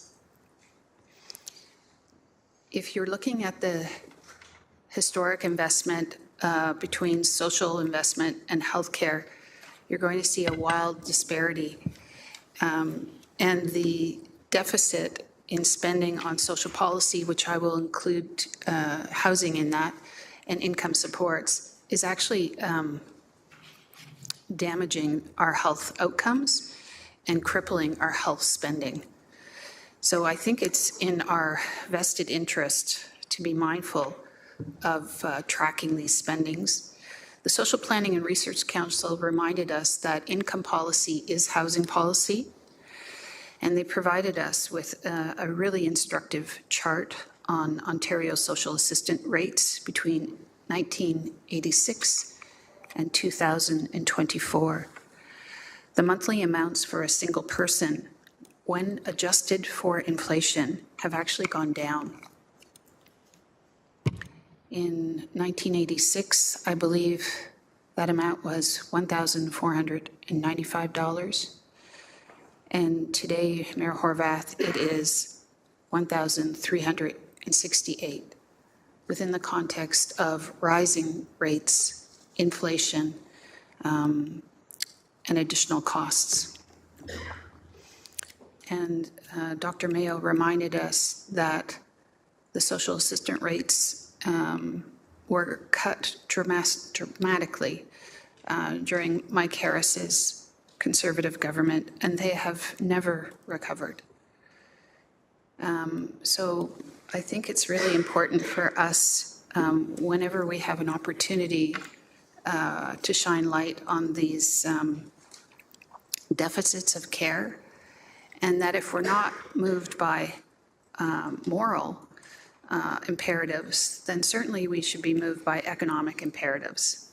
That the cost of underinvesting in people costs us a whole bunch of money in our emergency departments, in our EMS responses, in our policing responsive, and in the housing crisis that faces us now. Thank you to staff for the fulsome report, and thank you to our delegates. Thanks, Councillor Wilson. Councillor Pauls. Thank you, Mayor. Yes, 7A, Macassa Lodge. I just want to thank Director Holly for informing me that the provincial province is funding. This is good news.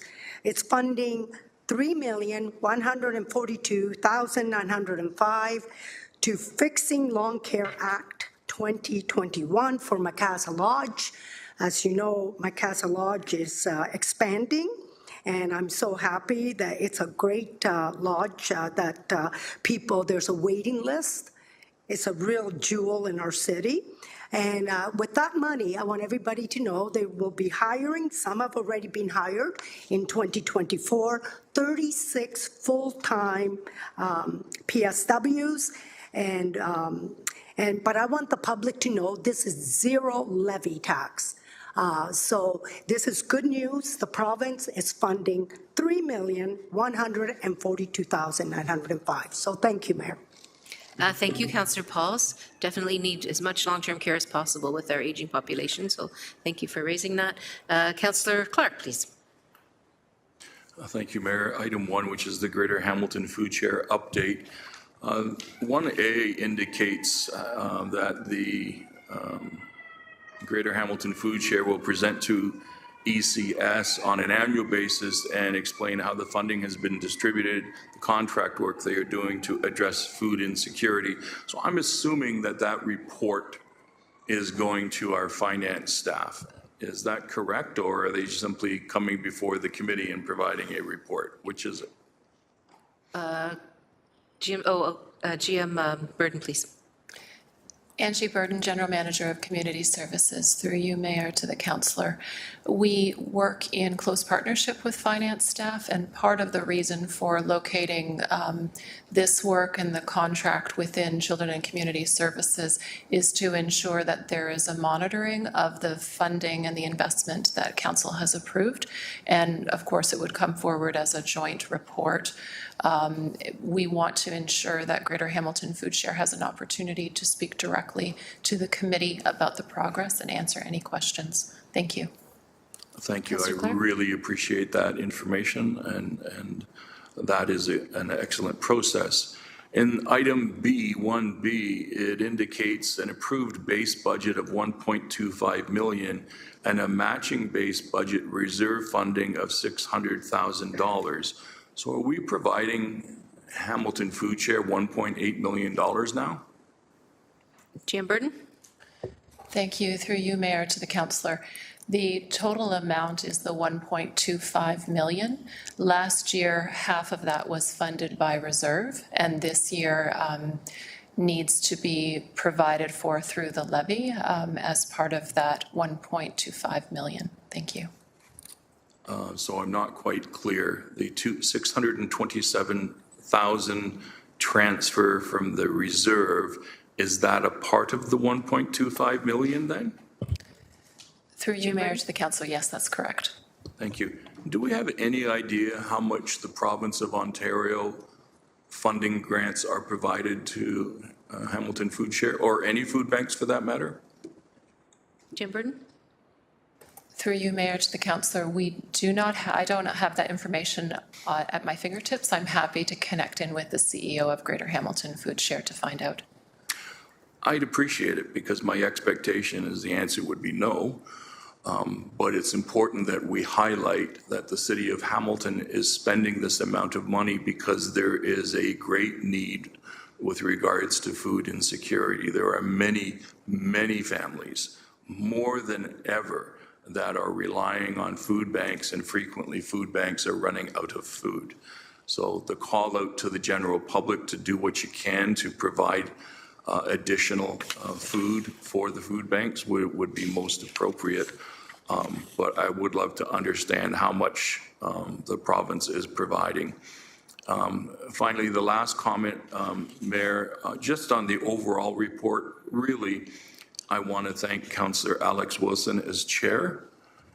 He did a remarkably good job this year, very patient as a chair, And it was truly appreciated, not only by myself, but by other members of the committee, as well as delegates who appeared. They were very comfortable with Alex Wilson in the chair. So I do want to thank him for his work. Thank you. Thank you, Councillor Clark. I don't see any further speakers on the list. So with that, we will go to the, oh, hold on. Oh, yeah, we'll go to the vote on this item.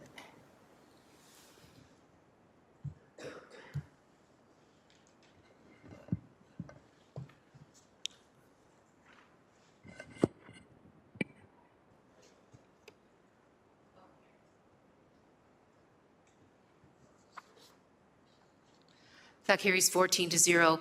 Thanks very much. I'm now looking to Councillor Beattie to present a motion to suspend the notice provision in order to introduce the selection committee for agencies, boards, and commissions, or sorry, committees report 24-009. Please go ahead. Thank you, Madam Mayor. It's my pleasure to bring forward the following motion that Section 5.82 of the City's Procedural Bylaw 21-021 as amended, which provides that a minimum of 2 days shall pass before the report of a standing committee, the selection committee, or other committee that reports directly to Council is presented to Council to provide adequate opportunity for review, be suspended in order to consider the Selection Committee for Agencies, Boards, and Subcommittees Report 24-009 of December 10th, 2024, moved by myself and seconded by Councillor Brad Clark. Okay, thanks very much. That motion is before us to suspend the rules. Can we go to the vote, please?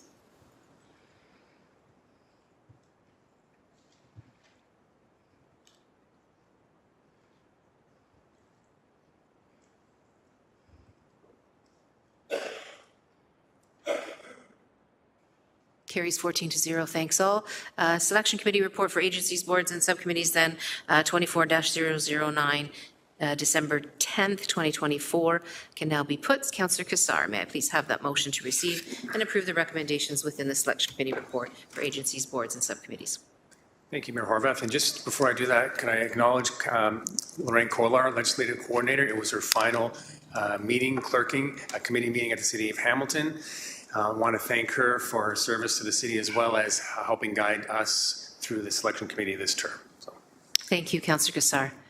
So this is moved by me, seconded by incoming Vice Chair, Councillor Alex Wilson, that the Selection Committee for Agencies, Boards, and Subcommittees Report 24-009, held on Tuesday, December 10th, 2024, be received and the recommendations contained therein be approved.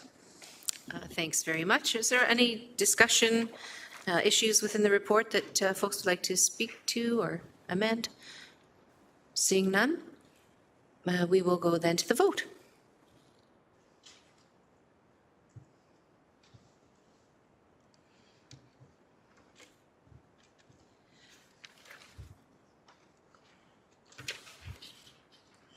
That carries 14-0. We are now going to rise from committee of the whole, but before we do so, can I just say thank you to all. It's been a very productive year, lots of great leadership at the committee level, lots of great work by our city staff and by the clerk's department and by all of the folks that have added their voices to the work that we do. Very much appreciated. So thanks very much to all. So Councillor Beattie, can I now have that motion to rise from committee of the whole? Absolutely, Madam Mayor. It's my pleasure to bring forward the following motion that Committee of the Whole rise as Council to report and confirm the actions taken in Committee of the Whole, moved by myself and seconded by Councillor Brad Clark. Okay, thanks very much. Can we have the vote, please, on rising from Committee of the Whole?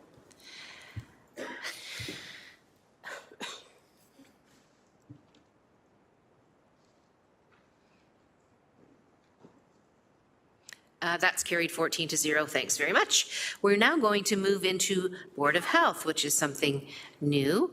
And so, Councillor Beattie, may I please have that motion to move into Board of Health?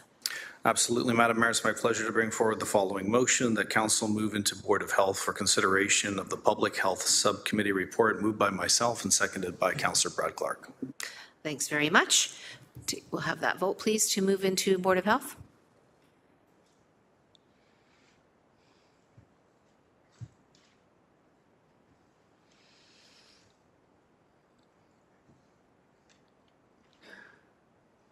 That carries 14-0. Public Health Subcommittee Report 24-001, December 2nd, 2024. Councillor Kretsch, may I please have a motion to receive and approve the recommendations within the Public Health Subcommittee report? With glee, that Public Health Subcommittee Report 24-001, being the meeting held on Monday, December 2nd, 2024, be received and the recommendations contained therein be approved. My seconder is Councillor Cassar. And if I could speak to it really briefly, I'd like to. Please go ahead. This was the first meeting of the Public Health Subcommittee. It was great. Hearing from all the different citizen-appointed members about the different things they were considering when looking at some of these things was really helpful and informative. And so I want to thank them for their work because it gave a different perspective. For those who don't know what's happening, just so to give sort of briefly to the public about what's happening with the More Convenient Care Act in 2024, and this was just released recently, that the government is right now considering enabling a semi-autonomous Board of Health. So this is step one, the Public Health Subcommittee, and then step two comes from the government. Comments are though open until January 31st, and with the potential of a looming election, this may or may not make it onto the docket in time for there to be an approval. But just wanted to let people know that that's what's going on. If the folks in the public or anyone here wants to make comments to the government, they're accepting comments on it. Thrilled that we're rising as the Board of Health, as everyone here knows, so that we can actually focus on these recommendations and make sure that when we're considering them, we're turning our mind to the issues of public health. This agenda didn't happen to be too exciting because it was a lot of training, frankly, for members that are new to the public health process. So we did a lot of that, and there was one information item. So beyond that, there wasn't anything major to consider on this agenda, but look forward to future risings and seatings of the Board of Health. Thanks very much, Councillor Kretsch. Councillor Clark, please. I'm not as elated as my friend, but I do appreciate the process that we undertook to create this body.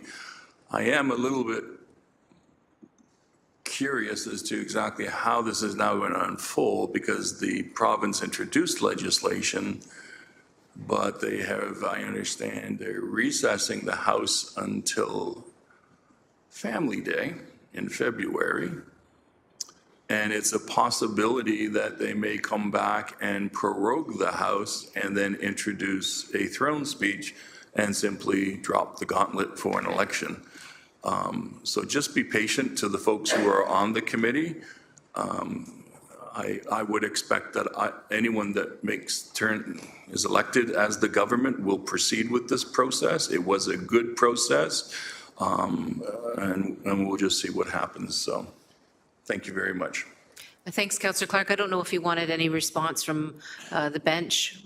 I think what you're doing is just kind of setting the stage for what might happen. Yeah, I think I'd prefer not to have them respond because it's more political and we want to keep them nice and... Okay, thanks so much, Councillor Clark. Appreciate that. I don't see any further speakers, so we'll go to the vote on this very first ever report from the subcommittee.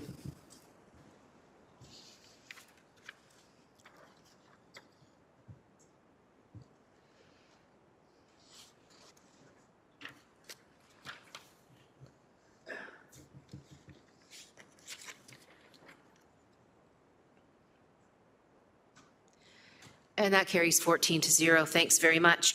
And now we rise from the Board of Health. So Councillor Beattie, may I have a motion to rise from the Board of Health, please? Absolutely, Madam Mayor. It's my pleasure to bring forward the following motion that the Board of Health rise as council to report and confirm the actions taken in the Board of Health. That's moved by myself and seconded by Councillor Brad Clark. Okay, thanks very much. Have that vote.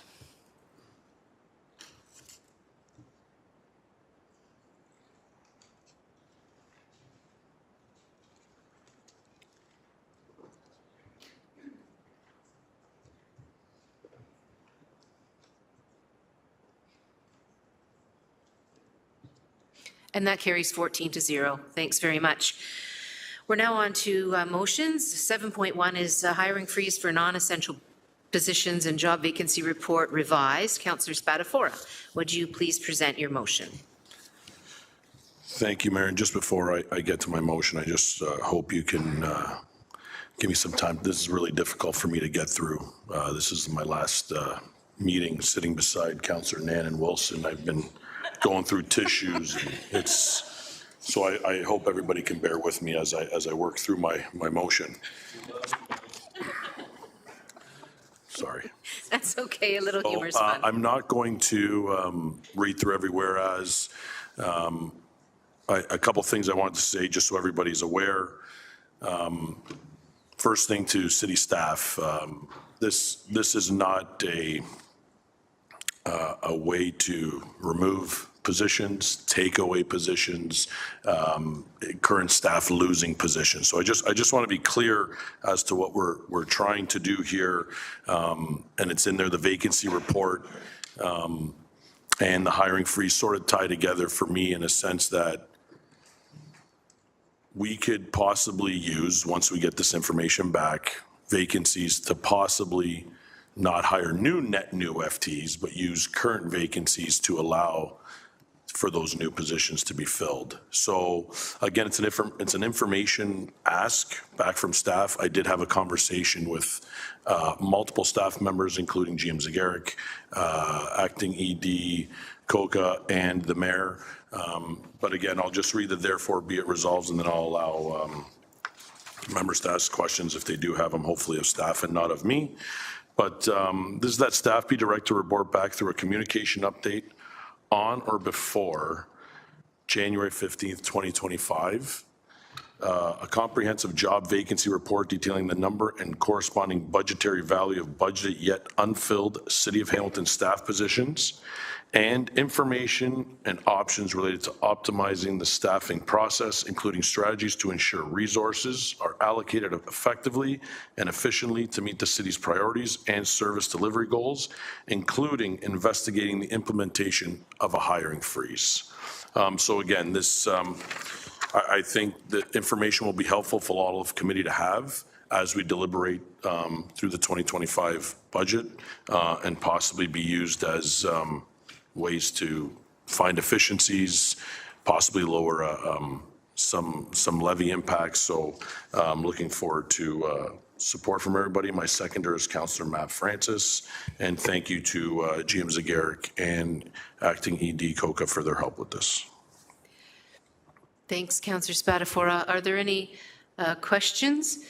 We have a couple of people wanting to speak. The speakers list is Councillor Pauls, then Councillor Crutch, then Councillor Nan. Just for clarification, it's a report back through a communication update, so that all members of council will receive a communication update on this material that can then be used by councillors in their discussions around possible amendments once we have the budget presented. So on that note, I'll just ask for the first speaker, Councillor Pauls, to please go ahead. Thank you, Mayor. Just because it says hiring freeze, can I ask a question? This year, starting in January, we're doing the vacant tax, and we're supposed to be hiring 16 bylaw officers for the vacant tax. Can I ask, did we hire them already? And if we didn't, would that be a freeze? Councillor Pauls, could I just ask this? This is, I think, the nature of the information that's being asked for. So can I just ask if you can ask staff if that kind of information will be in this report? It might be perfect. It might be more helpful that way. I need to know because we're implemented it in 2025. So I just want. Thank you so much. I appreciate your cooperation there. Yes. James Garrett. Through you, Madam Mayor, it would be captured in the vacancy reporting. Council approved those positions, and it was 16 in total to support the vacant unit tax. Some of those positions would have been vacant in 2024 through the recruitment process, so that information would be captured. Now, having said that, those positions would likely be filled at this time, but at the time of the vacancy report, they might have been vacant as they were going through a recruitment process. Thank you for that, and I'm looking forward to seeing in the report. And thank you again, Mayor. Thank you, Councillor Pauls. Councillor Crutch, please. Thanks. I'm happy to support an information report coming back on this item so we can get more information, so councillors have the information they need to be able to put the amendments forward to the budget that they wish to. But just want to say that this reads to me a little bit like we're trying to get into the gapping conversation, if I understand it correctly. So we're not using the word gapping. but I want to just say that that's something that we traditionally have done at this council for a really long time. Not something I've ever really supported, because we see human resources professionals, experts weighing in on the subject of what the impact gapping has on people is. So that can have a negative impact on service delivery. It can have a negative impact on all kinds of things, including staff morale. So I just think whatever we do get back in terms of information, I hope that it can just address some of those wider human resources concepts and what the experts are saying about this kind of thing and the impacts it might have, because I think our staff are trying to staff the organization at the levels we need. And so when we think about what non-essential means, right, we think about hiring freeze. I think we just have to define those terms in terms of a report back, right? Because what is essential, right? What does that mean? And if we don't have that definition as part of how we understand this, I think the information coming back won't be very accurate. So I think it's really important just to make sure we define what those terms are before we report back. Thank you. Thanks, Councillor Crutch. And just to confirm with the councillor and the GM that those kinds of explanatory definitions and pieces would be forthcoming and part of the report. Through you, Madam Mayor, yes. The definitions with respect to how positions are defined as being critical or essential. And in part, this work was undertaken during the pandemic as it relates to essential. And as well with respect to strategies, including gapping, that would form part of the report as well. Okay. Thanks very much. Councillor Nan, please. Thank you. Assuming you're finished, Councillor Crutch. Okay, thanks. Councillor Nan, sorry, go ahead. Thank you, no worries. Thank you, Mayor. Appreciating that this is a request for information to help inform some decision-making during our budget process. Similarly, I'm concerned about some of those potential impacts, assured that we'll get clarity in the report back about those potential impacts. I think service level impacts is really important for us to be clearly aware of prior to using any of the information for budgetary consideration. As I know all of the councillors across the table want to make sure that our residents are well served by our city and services. My question, Mayor, though, is generally speaking about the correlation between hiring in-house staff versus if there was a freeze, the corresponding reliance on contract employees. Wondering if this motion directs staff to bring back in that analysis information regarding contracted services as well. Thanks very much. Jim Skerrick, did you catch the? Through you, Madam Mayor, as I reflect on the potential contents in the report, it may be captured in the strategy discussion surrounding gapping. When a position is vacant, at times, staff are required to fulfill those duties either through overtime, through a consultant, a contractor, or other means, and that information may form part of the discussion surrounding gapping. Thank you. And then one more follow-up is, I also assume that this update will itemize and clarify any requirements as it relates to our collective bargaining agreements as well. Thanks, Councillor Nam. Jim Skerrick? Through you, Madam Mayor, yes. Any language in our collective agreements with respect to the requirement to fill positions will be included in the report back. Thank you so much. Thanks very much. Appreciate that, Councillor Nam. Thank you. Councillor Tanko, please. Thank you, Mayor. Just a couple comments. You know, when you look at in isolation the numbers of the FTEs that were brought on board in 2023 and 2024, you know, it does look significant, but I think it's important that we all recognize that these city staff members are implementing the policies that this council has approved. So these staff are required in order to do the work that we're directing staff to do, whether that's transit, recreation, infrastructure, water and wastewater, housing, homelessness, municipal law enforcement, paramedics. These are all sources of significant new staff hires that this council has directed staff to implement and operationalize. I think Councillor Nan brings up a really important point about the differentiation between our collective agreements and what's required. And I believe the majority of our staff are covered under in a collective agreement of one sort or another. And we just settled all of those collective agreements. So, that is a critical part of this conversation. And also the regulatory requirements by the province that we're required to provide a whole number of programs by the province of Ontario, which of course we then need to have staffing in order to deliver. So it's beyond just simply the number of full-time hires. There are reasons behind that. So, I'm very supportive of a report back on the work that staff are doing. One question before I wrap up my comments is, I believe staff are already doing this work, that they're, reviewing what vacancies, we're reviewing gapping, and always trying to optimize our staffing processes. So, having a report back on that is great, but just so I can get clarity, what's directed here is largely already underway and is constantly underway. Jim Zgarek? City Manager Clucky, please. Through you, Madam Mayor, and I'll be brief and then turn it over to GM Zgarek, but as a new city manager, this was a critical piece for me as well. So we certainly are conducting that. We've been a little delayed in terms of doing it fulsomely for reasons you're aware of, but that is something that we need to commit to and do commit to, because we need to be as efficient and effective as we possibly can be.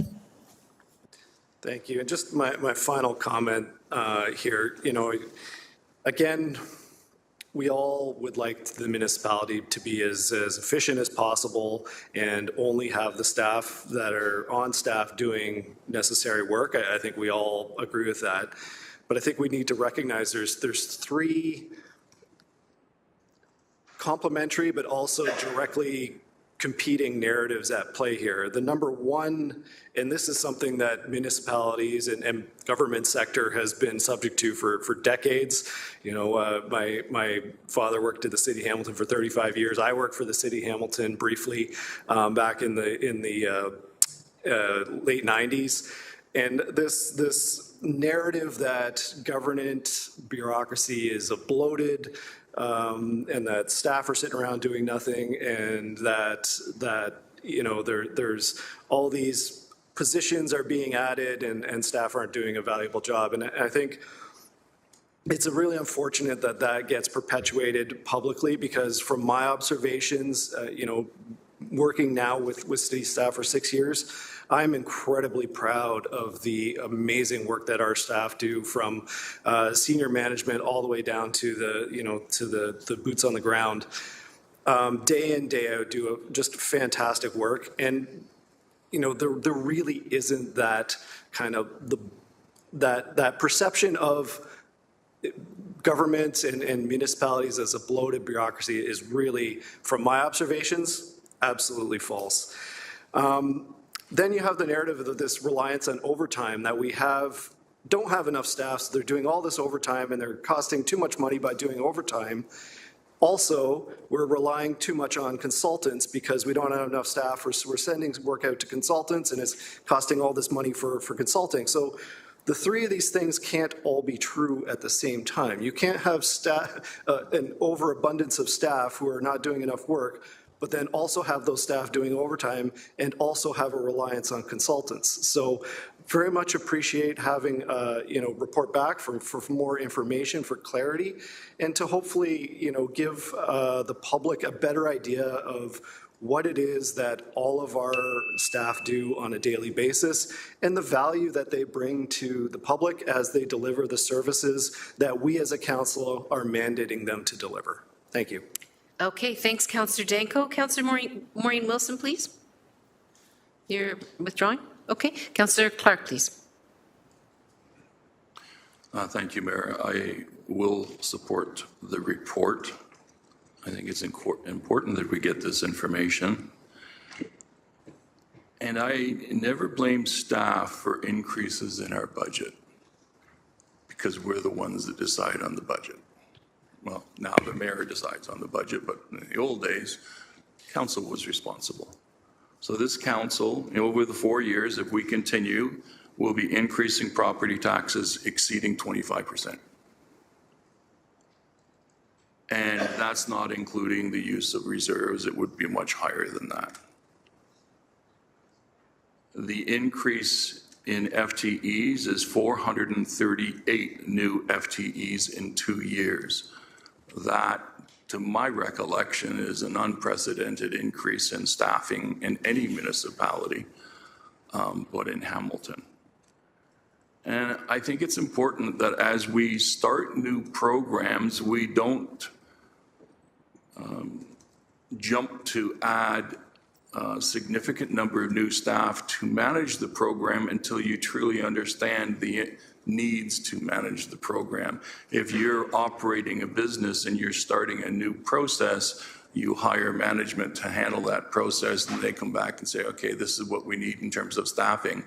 It seems backwards here. We seem to approve the number of FTEs prior to the actual implementation of the direction.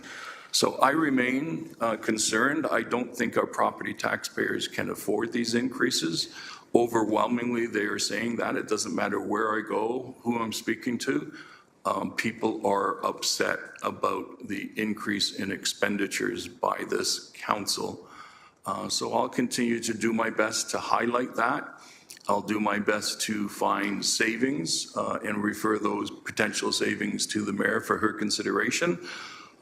But on a go-forward basis, I think it's important that we get this information back. It may not change anything, but it's important that both the council and the public are informed, and I think that's all this is providing us. So thank you for that. Thank you, Councillor Clark. Councillor Spatafora? Thanks, Mayor, and I'll be brief. I just want to make sure I clarify something. The Ward 8 councillors' comments in regards to perception about bloating and wasting money and people not doing jobs. I hope he was insinuating that the reason I'm bringing this forward is because I believe that. So I just want to make it clear. This is not a way of me saying we have wasteful vacancies, we're wasting money, we have employees that don't work at the city, and that's why I want this report back. The report back is because it's information that's needed to make educated decisions, individual decisions, based on the budget that you're going to bring forward. So I just want to make that clear. I never once, and I think I started with saying this isn't an attack on staff. I'm pretty sure that was the start of my speech. Maybe he missed that, but I just want to make that clear. Thank you. Thank you, Councillor Spatafora, and I did hear you say very clearly what your reasons were for bringing this forward, and you did clarify that that was not your intent. And I don't know that the desire was to have a personal kind of attack against you as chair. If I missed that, I apologize. And I do want to say that we have all of us are here, to try to collectively come up with the solutions that make our city continue to make our city the great place that it is. And so let's just all keep that in mind. I have to say I was distracted because I got a text from Councillor Jackson. His power has gone off in his home, and I was reading the text, and so I was only half listening, and so I was not undertaking my proper duties as a chair, and so I apologize. But I will, if you don't mind, read his text. Is that okay? Dear Mayor Horwath, I'm not sure if I'll have power restored before the day is over. Very, very sorry. We'll keep you posted. By the way, my main point was I was trying to make about the new procedures was different chairs rule differently in speaking time. So if we no longer can be a second-time speaker, what if a chair rules that staff's responses will be accounted against the member's speaking times? That would create a fiasco. Councillor Tom Jackson, as he signs off, CTJ. And so this will all be discussed in the training, and it's unfortunate that Councillor Jackson has had his power go off and couldn't join us for the remainder of the day and the final council meeting of 2024. But I did want to share that with you. And so I do want to indicate that there are no further speakers on this list, and so at this point then we will go to the vote on the motion that was moved by Councillor Spatafora and seconded by Councillor Francis.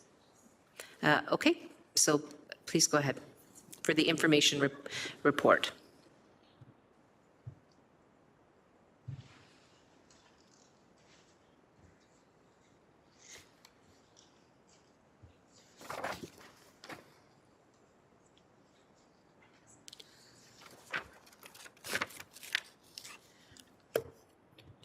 Thanks very much. 13 to 1.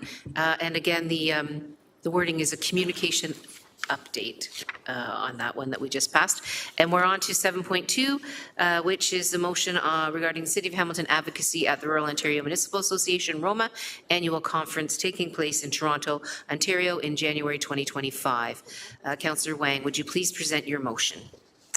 Thank you, Mayor. It is moved by myself and seconded by Councillor Cassar that the City of Hamilton advocacy at the Rural Ontario Municipal Association, ROMA, annual conference taking place in Toronto, whereas ROMA is the rural voice of the Association of Municipalities of Ontario, AMO, and whereas ROMA is committed to promoting, supporting, and enhancing strong and effective rural governments and socially and economically sustainable rural communities today and into the future. Therefore, be it resolved that Councillors M. Taddison, M. Wilson, Jay Beatty, and T. Huang be selected as the City of Hamilton's representatives at the ROMA annual conference taking place in Toronto, Ontario in January 19th to the 21st, 2025.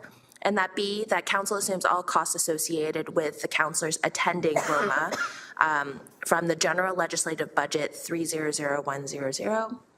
Mayor, may I speak to this? Absolutely, please go ahead.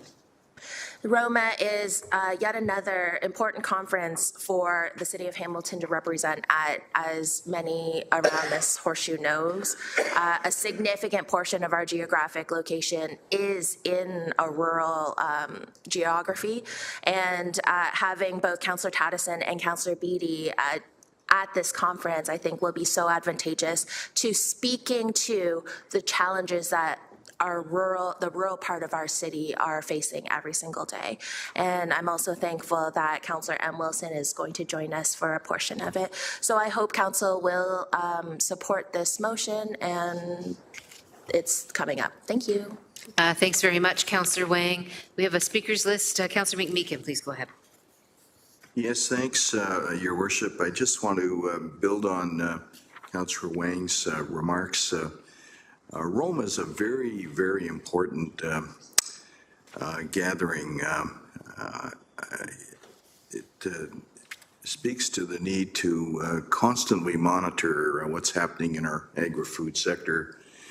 I don't know if people follow the agri-food sector very closely, but you know, the price of corn is down, the price of soybeans is down. We've got all kinds of trade disputes on the horizon. Tariffs could literally wipe out Western farmers. Farmers locally, you can't pick up the paper every second day without reading about another historic farm going under. Apple orchards, the developers who are offering $1 million an acre to some adjacent farms to urban boundaries to plant homes. As important as that is, we need also to protect prime agricultural land. So these are tough times, really particularly tough times for the agri-food farm sector. And I just don't know how they do it, you know, with prices coming down, costs going up, instability of markets around the world, and getting worse. So we need to have a strong voice there, and not just a strong voice, but very clear ears and eyes so we can see and hear what's going on out there. Thanks. Thanks very much, Councillor McMeekin. Councillor Clark, please. Thank you, Mayor. I support these four councillors going down to Roma to essentially represent the City of Hamilton and raise the concerns. I would ask that one of the concerns that they raise is the issue that we are confronting on rural properties where landowners are deciding to rent out their agricultural land to park tractor trailers. It may seem like it's just a benign thing, but it is happening so often that we're now seeing RVs, vehicles just being abandoned in fields, and all of these fields used to be farmland. And the risk of the contamination to streams, we see it in Hamilton with the streams that are going by the scrapyard in Upper Stony Creek. We need to be aware of that, and we need to push the government to give us better authority to restrict that type of behavior. I get that farmers are struggling, and this municipality and this council have been wonderfully supportive of ancillary agricultural business. But respectfully, the parking of tractor trailers is not an ancillary rural agricultural business. So I'm just asking that when they go over to that committee, that they raise that issue. Thank you, Mayor. Thanks very much, Councillor Clark. Councillor Beattie, please. Very quickly, Mayor, and through you, my thanks to members for their kind words around the table. I'm very excited to attend this and carrying on, I think, traditions of having members of council who are qualified farmers, thinking of Councillors Mitchell and Pasuda, who have sat around this table. Previously, myself as a qualified farmer, a member of the Ontario Federation of Agriculture, Hamilton Wentworth Federation of Agriculture, fifth generation of my family. So I'm very much excited for the opportunity to bring that lens as we meet with our provincial counterparts and emphasize the fact of the matter being that Hamilton is at least 75% a rural community. We are a giant farm town, and with a $1.3 billion agriculture and agri-food industry within our borders, extremely important to be at the table at Roma. We get overlooked from time to time because we are a large urban center, but we have a massive agricultural community, agro-processing community, and looking for all opportunities to ensure that the voices of the rural community, the farm community, and the agri-food communities are all represented duly in these challenging times, as was pointed out. So my thanks to members, and very much looking forward to attending. Thanks very much. If you could take the chair just for a brief second, Councillor Beattie. Thanks very much. I had the pleasure, as Councillor McMeekin has alluded to, of spending much time at Roma with Roma as a leader and receiving delegations at the annual conference. Learned a great deal about the agricultural community, rural community. Participated annually in the plowing match. Won several times because a farmer in my caucus taught me how to plow a furrow. But nonetheless, my point was that it wasn't my first exposure to the rich diversity of our city in terms of agricultural and rural parts of our community. Why? Because when we had, dare I say it, but when we had amalgamation, the mayor at the time made sure that we went out as a council and held council meetings in the various communities, which gave us a better familiarity. And of course, we worked very hard to understand the economic value of the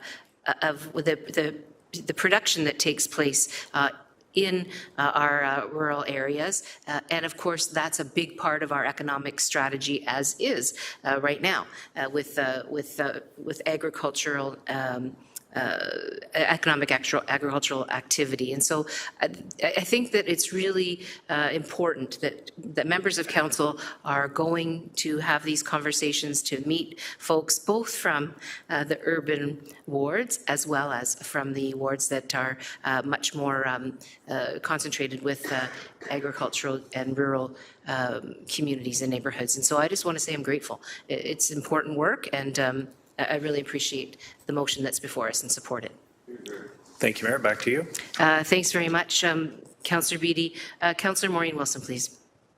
I appreciate your words, Mayor Horvath. I've never planted a carrot in my life, so I'm the furthest thing from a farmer, and what am I going to Roma for? Because I started my career working with farmers. Over 90% of the councillors on the council that I served were farmers. I learned a great deal, and I also believe that strong urban centers depend on strong rural areas because those farms feed cities. And I think we saw some of that alignment during the urban boundary debate, where people living in cities began to recognize the threats and the opportunities for all of us in speaking the same language. So I think it's important for people representing urban areas in our city to become familiar with rural issues, to help advocate for rural issues, and to be in the room with provincial ministers and otherwise, that the concerns of the rural area are the concerns of the urban area. So looking forward to the opportunity.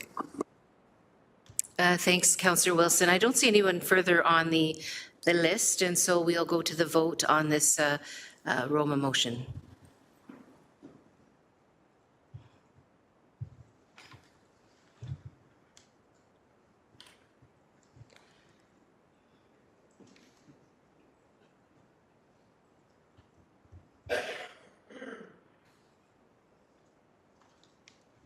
That carries 14-0. Thanks very much. We're now on to 7.3, support for local Christian faith groups, families, and individuals as they celebrate Christian Heritage Month. Councillor Pauls, would you please present your motion? Thank you. Thank you, Mayor. And since Councillor Jackson can be on WebEx, I've asked Councillor Jeff Beattie to second my motion. I'm going to be reading it all, and then I'll just say a couple of words. This is to support for local Christian faith groups, families, and individuals as they celebrate Christian Heritage Month. Whereas it is stated objective of a Hamilton faith groups to provide love, diversity, and inclusion. Whereas Hamilton wishes to celebrate its role in creating and maintaining an open dialogue among people from different faiths, beliefs, and creeds. Whereas December is associated with the tradition of gift giving and the gathering of family, friends, and people of all faith. Whereas Christian organizations and places of worship in Hamilton offer religious services, unique events, and initiatives that highlights a strong Christian heritage during December. Whereas Christian faith groups of Hamilton embody the beautiful and diverse threads of the Canadian social fabric. Whereas throughout Canada, each year, the month of December is to be known as a Christian Heritage Month, when Christians around the world prepare for their annual celebrations commemorating the birth of Jesus Christ, also known as Christmas. During this time, Christian faith groups utilize literature, art, music, gastronomy, and architecture to tell the story of Jesus in his compassion, love, acceptance, and the good news of the gospel he brought. Whereas Christianity is the most followed religion in our country, with more than a half of the Canadian population identifying as member of the Christian faith.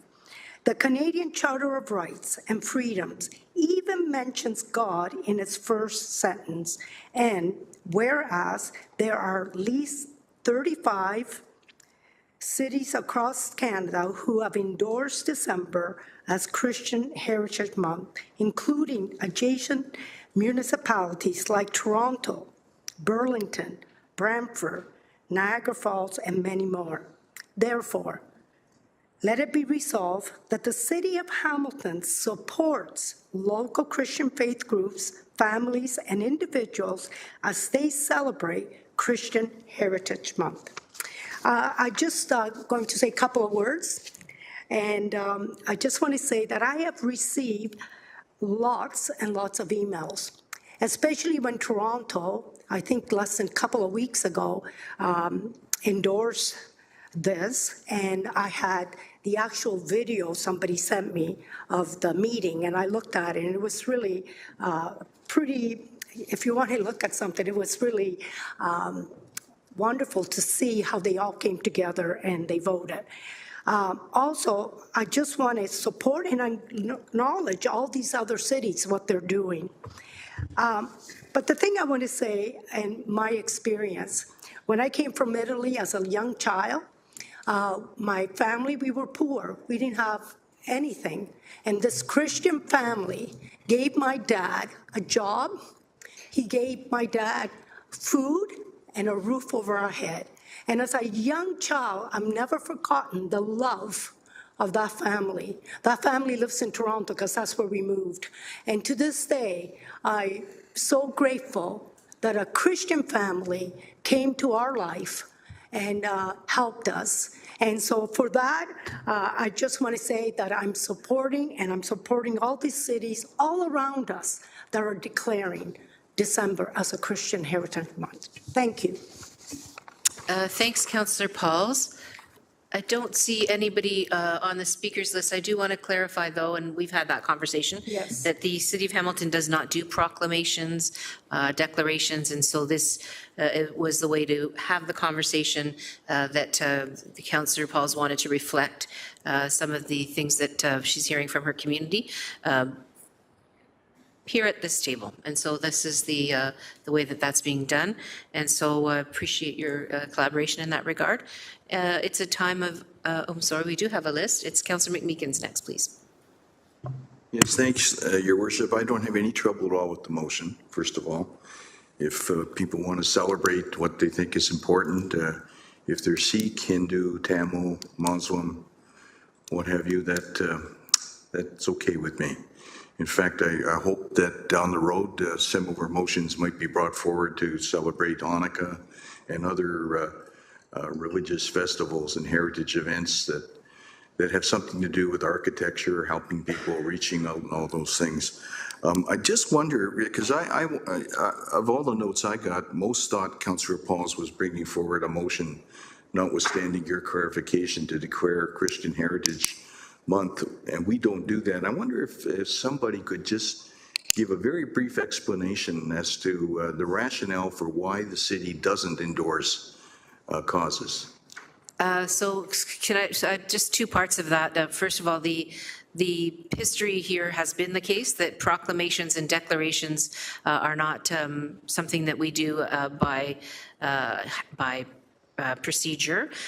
We can have the clerks respond if that's necessary. The other thing is, just so that you all know, when there is a nationally or provincially declared holiday or observance, really, so some of them you mentioned, when they have been national and or provincially declared, we do note that. We fly flags as part of our protocol office, and their decisions, as well as mine as mayor when I speak about these things publicly, is when we've had those declarations or proclamations from the federal or provincial government. And that's what guides our responses for requests through the protocol folks at the clerks. I believe it's the clerks or city manager's office.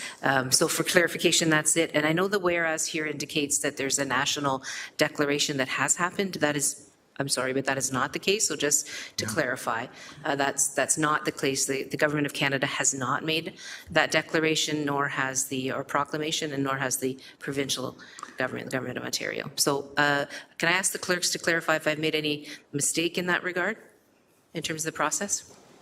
No, Mayor, you were correct in your statements. There was a motion that we could unearth that spoke to why we don't do it.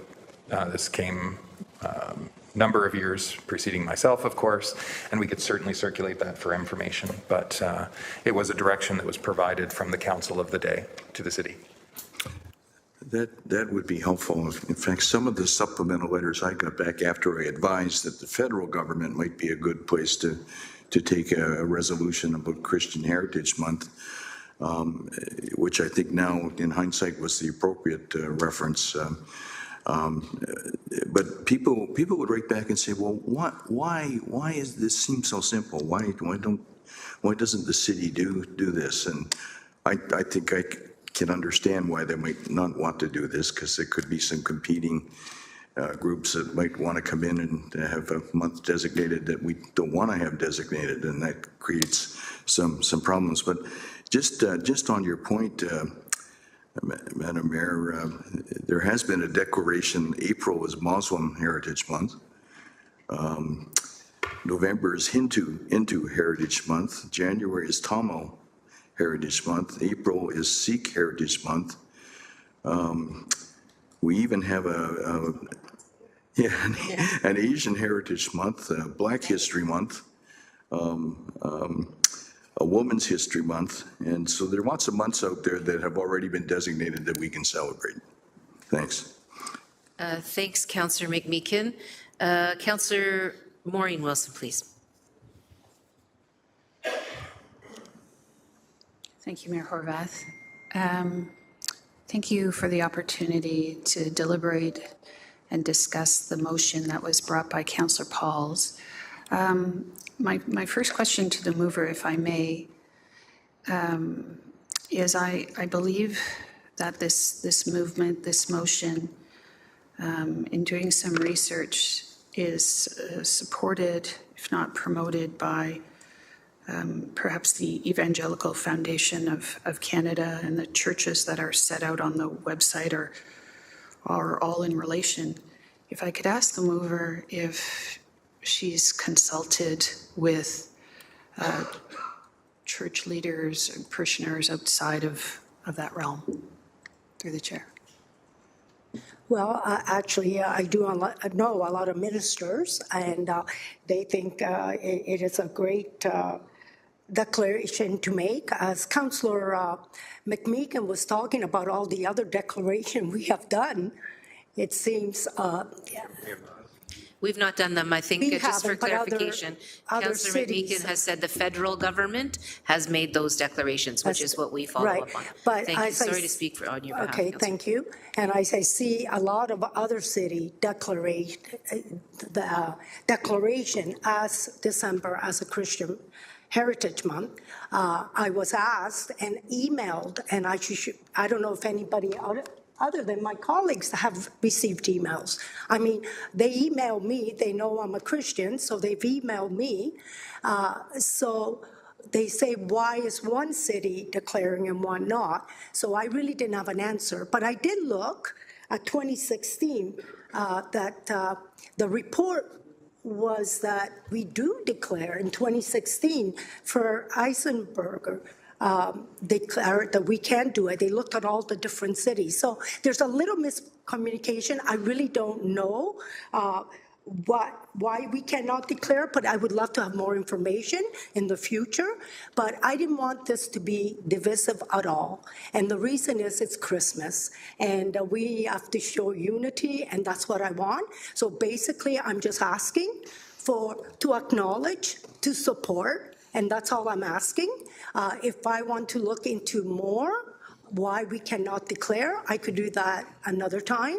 But this month, and just to show all the people that have emailed that I did my job, in a sense, to put this motion on. And I talked to the mayor, and we came in conclusion that this is a good motion, that we are supporting Christians like we support everybody else. We're an inclusive city, we're a loving city, and that's why I put this motion in. Councillor Wilson? Through the chair, yes, I'm certainly not at all in my comments or questions suggesting that the intent is to divide, but respectfully, my question was, this movement for this motion to be passed is being sponsored by the Life Community Church, the Jesus is Lord Church of Canada, the Church of God, and Mission GTA, all of which are evangelical. My question to the mover was, have you consulted with non-evangelical pastors, reverends, or leaders in Hamilton before bringing the motion and crafting? I have not, because they haven't reached out to me. If they have reached out to me, I would consult with them, but they have not reached out to me. So like I said, I'm doing this motion because I've had lots of emails. I know the church I go to applauds it, of course, because we are evangelical, we are a Christian church, and the ones that you said they approached me, they haven't. And if they had, I would have spoken to them. Thanks, Councillor Pauls. Councillor Wilson? So thank you for that. I think it's an important question, and I appreciate the candor of the answer that that outreach has not been exercised. The motion offered me an opportunity to do that kind of outreach. I've had very rich conversations as a result with very faithful parishioners, reverends, pastors in Ward 1. And unanimously, they were not supportive of the motion. And if I could summarize some of the reasons why. Yes, December and Christmas is a huge holiday, but for many, the celebrations don't have anything to do with the birth of Jesus. It is in the practice of Advent, which is a time of waiting and hoping. The other comments I received back, the first 3 points or first three stanzas in the motion talk about inclusion, diversity, and the gathering of people of all faiths. But that is not true of all faiths. And there are Christians who don't practice or recognize December. They recognize January, for example, Julian Orthodox.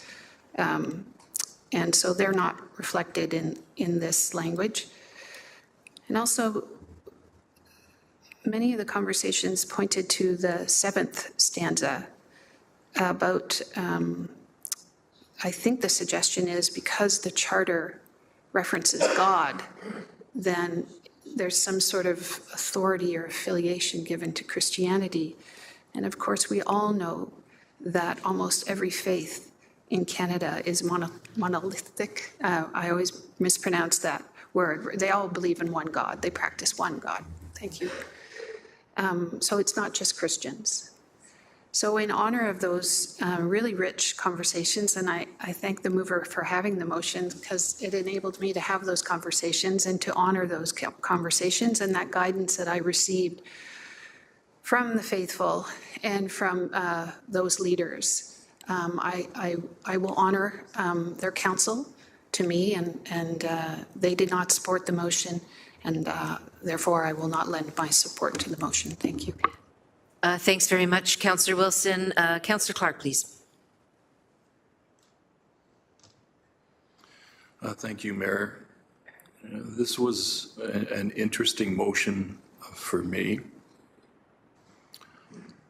I am a devout Catholic. I have been fully involved in the Catholic Church for many decades, including serving on the Vatican agency, the Catholic Missions of Canada, where I was the National Development Director. I served with the Knights of Columbus for 5 years as well, so over 10 years of actually working within the church for the betterment of their parishioners and the people that they serve. I think it's important that people recognize that many churches, Christian churches, but also many faith groups, not just Christian churches, provide a huge amount of volunteerism as well as financial supports for those who are impoverished in our community, those who find themselves in jail. We provide pastoral support to them. I have visited jails and met with inmates and with a priest beside me. I see this motion as being relatively benign. I see the intent is to support local Christian faith groups, families and individuals. Where it says as they celebrate the Christian Heritage Month, realistically, we don't have that right now. It has not been approved. So I get the intent that faith groups are pushing that the federal government, as my colleague Councillor McMeekin indicated, define and declare a month in Canada for Christian heritage. Councillor Maureen Wilson is correct in terms of the pastoral calendar, the liturgical calendar. We are in Advent for the vast majority of December. We are not at Christmas. We don't enter Christmas until midnight mass on the 24th, at which point the church begins to celebrate the birth of Jesus. So I just draw that point, not as a criticism to the member, but I see this as benign. I see this as opening up conversations. Not sure if the feds will ever act on it, but faith communities and the question about different faith communities, there is no homogeneous response to this proposal from faith communities. It is, every faith community might have a slightly different answer because they have different theologies that they follow within their faith, and they have a God-given right in Canada to follow those theologies. So I'm going to support it, but it's important that I indicate that it really is a benign motion. It's not causing any harm. I would argue that this council has supported all faith groups over the years, not one over the other. I know, because I have been present when the mayor has been at mosque. I have been present at Sikh temples within this municipality. All different faith groups work with this city to help and improve the lot for so many people who are suffering. And it's important that we acknowledge the amount of work that different faith groups do. Thank you, Mayor. I'll support the motion as it stands. Thanks, Councillor Clark. Councillor Alex Wilson, please. Thank you. Through you, Mayor. Just quickly, I'm not supporting the motion today. I see it as a proclamation. I understand both clerks and legal have reviewed it as such. It's the ruling that it's not a proclamation, not seeking to challenge the chair's ruling on that. I see it's functionally a proclamation, and just that's not something that we're doing. So personally, I'm not on for this, but just because I don't think this is an activity we should be engaged in as a city, not anything specific to this activity being proposed. Thank you. Thank you. Councillor Kassar, please. Thank you, Mayor Horvath. And thank you for earlier clarifying that it's not a proclamation. So I'm looking for help in interpreting, and also that there is no Christian Heritage Month federally. So I need help interpreting then the resolution for support, which absolutely has been expressed. We want to support all people throughout Hamilton, all faiths. But in the language here, it says support as they celebrate Christian Heritage Month. So to me, that's a little bit confusing and inaccurate given the statement that was made. So I'm not sure who that question is to, but is that resolution in order given the language that's used? Maybe to the clerk? Thanks, Councillor Kassar. I know that the motion has been reviewed by the clerks, but I don't know if they have anything further to add around celebrating Christian Heritage Month capitalized when that month doesn't actually exist. I hear the point that you're making. So I don't know whether that's something to to consider, or at the other hand is there are folks who would like to have Christian Heritage Month identified as a recognized formal month. That's not the case, but it doesn't, I think, in my opinion, doesn't stop us from saying to folks, it's certainly your right and your faith to to pursue that end. Mayor? No, I'm not, Councillor, I'm actually, the question was through to me as the chair and to the clerk in terms of the phrase Christian Heritage Month and the fact that it isn't an actually proclaimed month. And so I don't know whether, so I've ruled that I don't think that that stops us from saying to people who want to characterize their month as thus or as such, you know, to say that that's not appropriate. But I'll go look to the clerk to see if I'm misinterpreting. No, I would agree with your interpretation, Mayor. I think it's in order as is, but would leave it to the mover and seconder if they desire to change it, but it is in order. Thank you. Please continue, Councillor Cassar. Thank you for that. Second question, if the motion passes, what does the city do? What outcome is there? I'm just not clear because it is not a declaration or proclamation. Is there anything official that we do? I'm just trying to understand that. We'll ask the clerk, but it's my understanding that no, this is simply a sentiment to say to the community that is celebrating in this way that like we do all, I think as Councillor McMeekin identified and Councillor Clark, as we do all faiths, you know, we basically support their ability to, or their desire to have their celebration. Clerk Trenum? Yeah, through you, Mayor, I would agree with that statement. It does not tie the city to anything. There are no specific actions other than we may circulate the result of the motion itself to, you know, individuals who spoke to it. That's the difference between this and a proclamation. A proclamation does have some requirements then that the city follows up on an annual basis, and that's the main difference.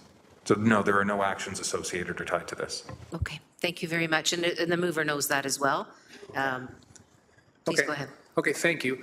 So like Councillor Maureen Wilson, I did consult with Christian leaders in my ward, those that I've gotten to know this term. And they were not aware of the movement or the request. They offered that they didn't see the need for it and that it wouldn't really change anything for them. I asked just open-ended questions about it. They commented that their congregations are free to worship as Christians in Canada, unlike some of the experiences they shared in other parts of the world where Christians are actually persecuted, which is terrible. They also, although, thank you, Councillor Clark, for explaining the technicality of the time of Christmas. They saw Christmas, you know, December as synonymous with the spirit of Christmas, which I agree is a great time of year. And they pointed out that, you know, Christian symbols and Christmas is seen all around the city in many forms. And they were also emphasizing the importance of working with people of other religions and faith to do some of the great work, the much needed work, unfortunately, that is required for the less fortunate in our communities. So they were not supportive of a designation of a Christian Heritage Month, but I understand that's not what's happening here, so that's a little different. Personally, I'm supportive of supporting people doing good work in the community regardless of who they are. So that's where this is, that's why I'm trying to understand what we're actually doing and what it actually means, because as Councillor Maureen Wilson pointed out, consulted with individuals who lead the Christian community and they are not supportive of a Christian Heritage Month, but that's not what is happening here. So that's what I'm mulling through, Mayor Horvath. Thank you. Thanks, Councillor Cassar. Appreciate that. Councillor Kretsch, please.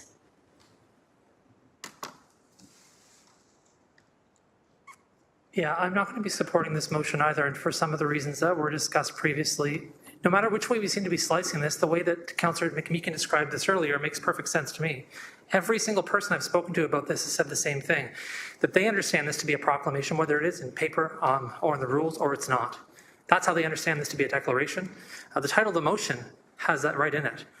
So unless, you know, this is very different, ends up being very, very different than it is, which I don't think it can be on the floor of council right now, changing a lot of this, it comes across as a declaration. And I'll say without getting too deep into it, there was a legal case that stopped us from doing proclamations here. And so if we're ever making a proclamation at this city, we're starting at the end of where that left off, and we ought to, for very good reasons. And so I'm very leery of it for that reason. I also wanted to say that I think when we see that groups have come forward, and I've been in council chambers with many of you, when groups have come forward here to celebrate historic months, recognized by other levels of government, that's coming from the community, it's coming from those groups, they're coming forward, they're doing that kind of thing, right? And so seeing and hearing the conversations from, and the comments from Councillor Wilson, Councillor Cassar, who've done that consultation, not really hearing that people want to be doing this from the communities they represent, gives me pause to say, maybe this should be rethought and brought back at a future time when communities can bring forward what they want to do and try and talk about it from that perspective. If communities want to organize with the federal government to have Christian Heritage Month, great. And I support everybody in our ward who wants to do this kind of stuff. I support every religious group in their freedoms. I've attended many different Christian celebrations, Muslim celebrations, you name it, I'm out there. I'm happy to do that, and that's not about this. But I don't think this makes sense as an item to be before us as a body.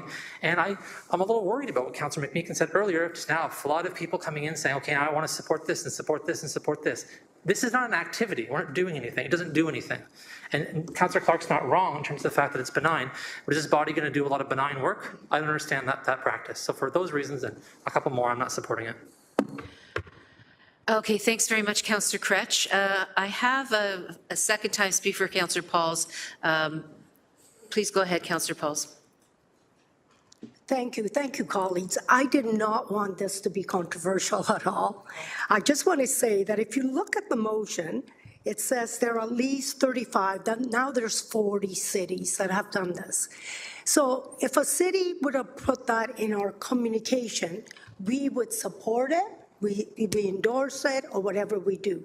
So I'm just saying, if you read the motion, it's that we support these cities that already done this. And that's what was my intent. So, and also, when people say there's some other Christian faiths that don't support it, I want you to know, I'm not saying every single person, every single Christian, supports this. I'm just saying that the city supports this local cities that are just around us, Burlington, Brantford, they declared it. So I'm not out of step here. People have emailed me. People said, can you look at all these cities that have done it? If they had put it in our communication, we would endorse it and move on. Not necessarily. Necessarily. Not necessarily, I'm sorry. We have procedures around here in terms of how we deal with those kinds of requests, and I don't think it's in order for you to presuppose that something that comes forward would be necessarily supported by this count. No, I'm serious. This is a point of order. This is something that I think you need to be careful about. You can't presuppose where the city might or might not approve or disapprove a recommendation that's coming from a requirement, or rather a request that's coming from another city that may have actually taken the step of declaring or proclaiming Christian Heritage Month. So as the chair, I'm just asking you to withdraw that motion, or the comment that other cities are declaring? No, that if it were on our agenda as a piece of correspondence, that we would endorse it. That's exactly what you said, and that's something that you have to withdraw because it's out of order. Well, if you think it's out of order, it's out of order. That part is. The rest of it isn't, but that part is. So, like I said before, this is Christmas. My intention is never to be divisive. This means a lot to me because people have emailed me, and we're just saying, let's support the ones that believe that their month is Christmas. So I will change the therefore be resolved, but I did ask the clerk, and he thought that was appropriate, and that's why I put it on. I even talked to the mayor, so I just want to say that when Councillor Wilson, that there's other Christians that don't believe, they don't think we need it, or they don't want to do it, well, that's their prerogative. I'm not telling them they have to, respect December as Christmas. I'm not saying that. I'm just saying the people that do want it, we're just supporting them. So I was thinking of maybe putting therefore, let it be resolved, that the city of Hamilton supports local, whoever feels like they want to be part of that Christian faith group, families, individuals, as they celebrate their faith, whatever their faith is. So it looks like there's some nods around the table that would help people generally. So, So like I said, colleagues, I respect everybody's view. I'm not pushing anything on you. I'm just saying that look at all the cities that have done that. I'm not saying, this is not a declaration, and I made it clear that this supports people that believe their faith. December means a lot when they give a gift or when they receive a gift. For them, it means a lot, and we're supporting them. We're not a divisive council. We don't want to be divisive, and that's the last thing I wanted to do. So please, council, you either vote for it or you don't. To me, I just did my duty as what I believe, as a Christian, as people called me, as people emailed me. I did the process, and I was very respectful. I called the mayor and making sure that it could be done, and the clerk. So thank you for that.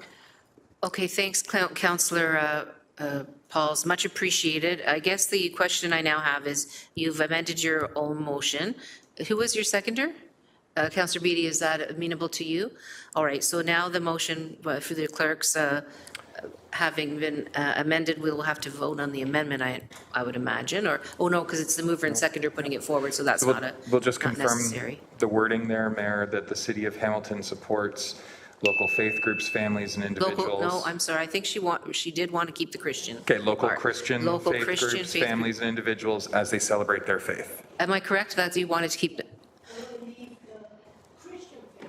Yep, as they celebrate, okay, perfect.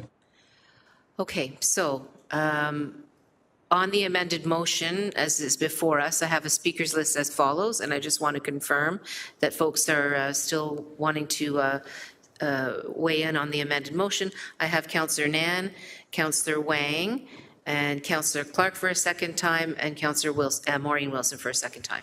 So, Councillor Nan, please go ahead. Thank you, Mayor, and thank you, Councillor Pauls, for that amendment. I had not intended to speak to this motion whatsoever because I am not interested in debating faith around this council table. I deeply honor the multi-faith nature, not only of this table, but of our entire community, country, and world. And I believe that is the basis of peace, love, dignity, and respect, which are the overarching principles of our humanity that we share together.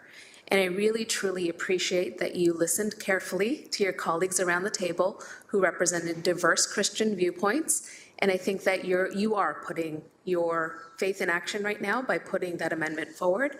One more invitation for your consideration would be the subsequent amendment to the title of the motion as well, and whether or not you would consider that as well. Celebrate their faith, I think what you're saying. Yeah. Support for local Christian faith groups, families, and individuals Yes, as they celebrate their faith. Yeah, it would be on the top part as well. On the title as well. Yes, Thank I you, will. Mayor. I'll be supporting the amended version. Thanks, Councillor Nan. Councillor Wang, please. Thank you. I'm also appreciative of Councillor Pauls for listening to all of the commentary around this table. My question comes now that with the amendment, and because this is neither declaration, neither proclamation, also doesn't speak at all, we've eliminated the term Christian Heritage Month. We're not sending a letter to the ChristianHeritageMonth.ca, correct? That's not, it's not my understanding. That's not what the resolve says. Thank you. Thank you. That's all that I wanted, that clarification. Thank you. Thank you. Thanks, Councillor Wang. Councillor Clark, please. Thank you, Mayor. And for those in the community who have been advocating for a Christian Heritage Month declaration from the City of Hamilton, it's important that I think they understand the complexity that this municipality has with regards to our history. It was Mayor Morrow who was in the chair at the time, and there was a request for a declaration about pride, if I'm not mistaken. The mayor chose to deny the declaration, and it went to the Human Rights Commission, and they ruled against the city. And so from that point forward, the policy has been at the City of Hamilton that we do not do proclamations, because the subjective opinion of when you're going to proclaim something that is asked of you and when you're not puts the municipality in a really challenging position. So they just took the position of neutrality, and therefore we don't do proclamations. And so it's important that folks understand that history, which is guiding many of my colleagues around this table in the debate today. Thank you, Mayor. Thank you, Councillor Clark. Appreciate that. Councillor Maureen Wilson for a second time, please. Thank you. I think I began my comments by thanking Councillor Pauls for doing this, because it did prompt thoughtfulness and outreach for many of us. I also clarified that I didn't believe her intent was ever to be divisive. So thank you.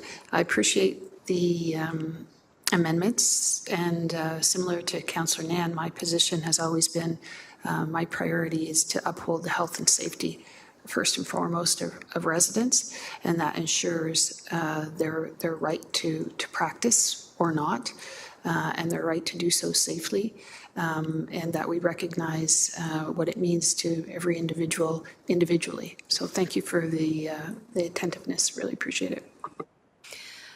Okay, that exhausts the speakers list. So we have the amended motion before us. So can we please go to the vote with gratitude to all for a very civilized and important conversation. Thank you.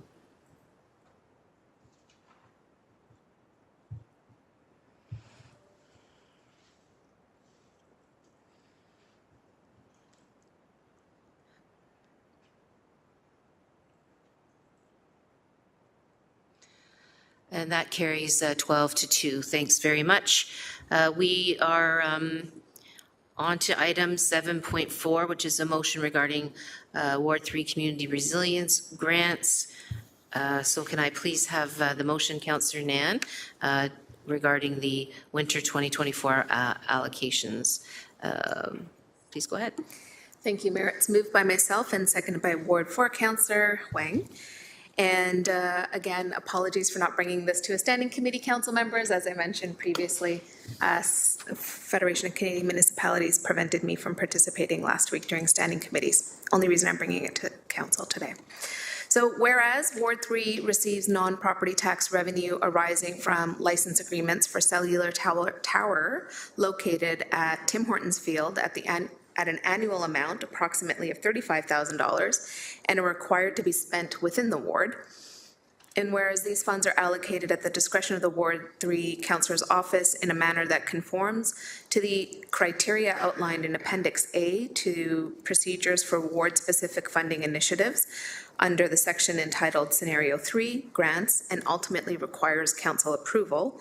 And whereas over the past 6 years, direct investments through these funds have been used to invigorate public spaces, ensure access to programming for equity-seeking residents, beautify parks, increase food access, and provide support for cultural, arts, and recreational and educational needs that have enhanced community well-being and improved community resilience in neighborhoods across the ward, whereas providing a more structured opportunity for residents to apply to these funds and to be scored in a manner that is rigorous, that is documented, is important for ensuring equity in their distribution and maintaining trust and confidence in the fund's distributions.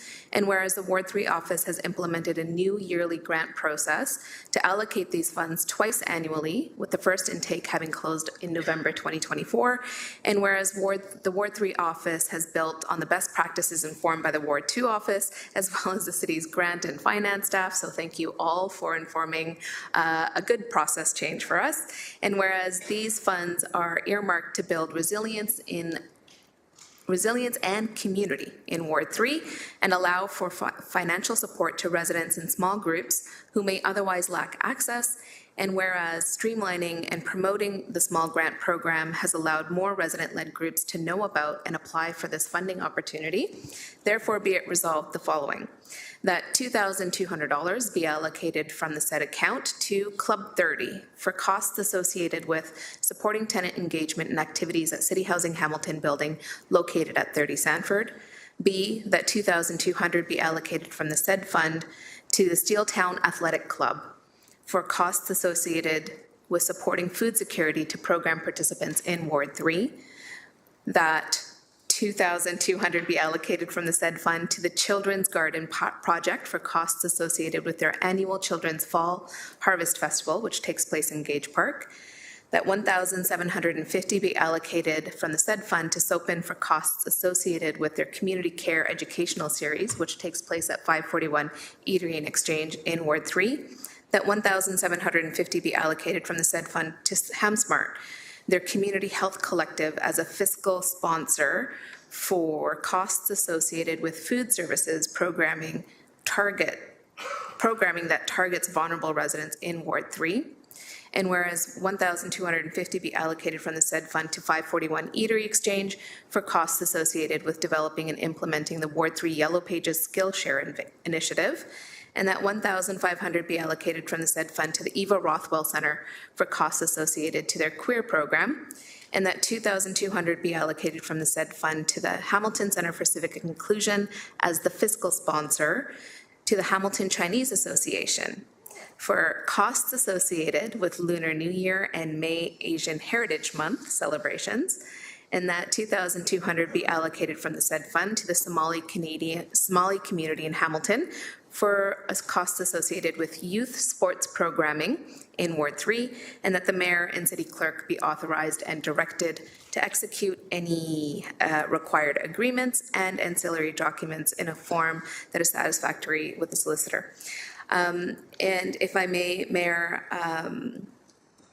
we had 26 applicants come in requesting over $109,000 for a pot that was only $17,000. And so I want to say, first off, thank you to all the organizations. They were all predominantly Ward 3 based, either in their programming or in their leadership in terms of the residents that make up those organizations or small groups, or had been working for quite some time, specifically designing programs and initiatives for Ward 3 residents. And it really is quite remarkable that when you open up and make your process transparent, just how much more you learn about your community. At the Ward 3 office, we pride ourselves in having a pretty good pulse to the ground of what's going on in our neighborhoods across the ward. But in the process of opening up this application, we learn so much more in terms of other good work that people are up to. And I really do wish that we had more funds to spread out further out. But that said, we are using our $335,000 very strategically, both in the spring and fall, so that we can support more folks being able to get clear about the limitations of these funds, but also help them maximize their opportunities of promotion and co-promotion. And I think that is it. I want to say to those who were not successful for this round, please be heartened that our doors and phone lines are open to talk to you about the next opportunity in 2025 for you to put forward another application. The challenge for us was that there simply were too large scale of a project and initiative, not appropriate for this specific funding stream, but having the privilege of being the chair of the grants program, I was also able to use this as a good opportunity to reroute some of the applicants to the appropriate city funds as well. So again, thank you again. Hopefully we can have unanimous support and say confidently that there is a lot of good work happening in Ward 3 by a lot of residents. Thank you. Your seconder, Councillor Nan? Councillor Huang. Okay, perfect. Thank you. Thanks so much. I'm just looking at the list. We don't have any further speakers on this. Excellent work. Thanks for filling us in on what's going on in your community and how you're supporting that work. So we'll go to the vote, please, on Councillor Nan's motion.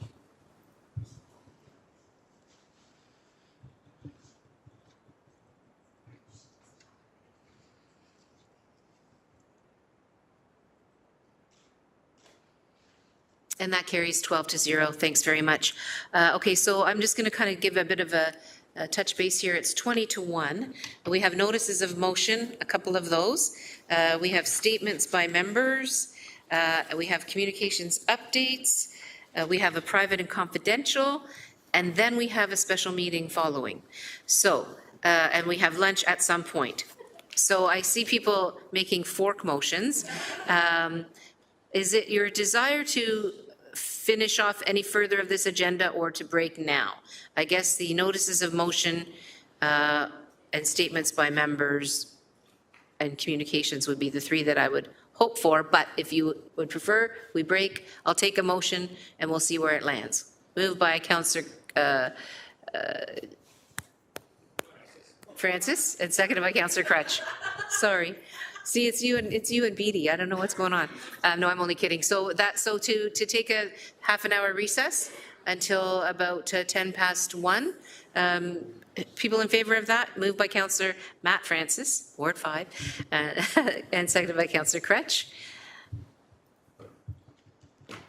Sorry, Matt.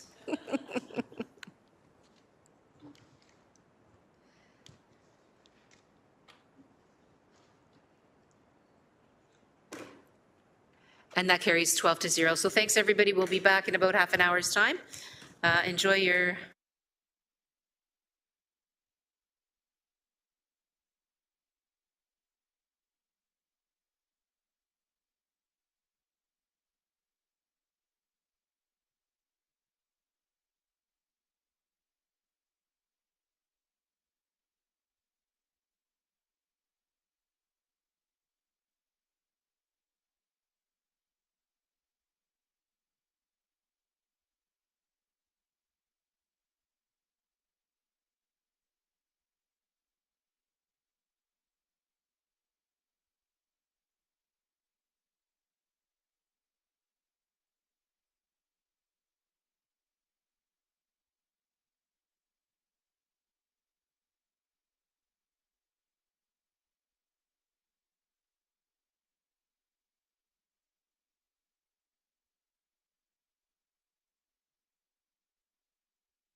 Thanks very much, all. We're going to get back at it right away and go to the section 8 on the agenda, which is notices of motions. But I think we can't really start that without Councillor Spadafora, because he has the waiving of the rules, but anybody else can do that, actually. Oh, no, because he has to bring his motion forward. That's what this is all about. So maybe we'll get somebody else to waive the rules, and we'll start with Councillor Maureen Wilson's. Oh, there he is. Were your ears burning, Councillor Spadafora? They always are.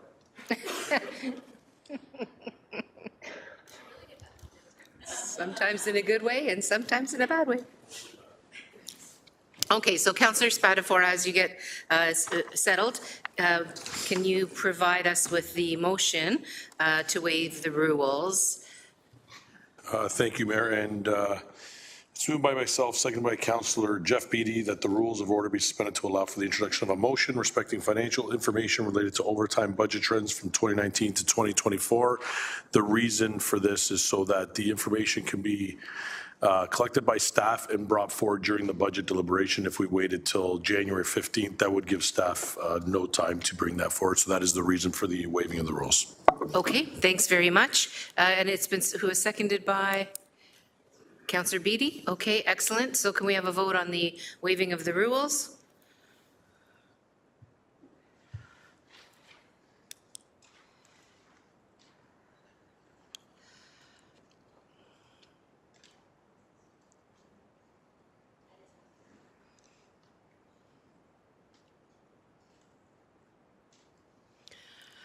And that carries 12-0. Thanks very much.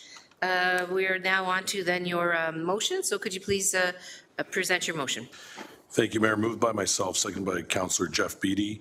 And this is a financial information related to an overtime budget trends from 2019 to 2024. Whereas excessive overtime can lead to burnout and unhealthy work-life balance.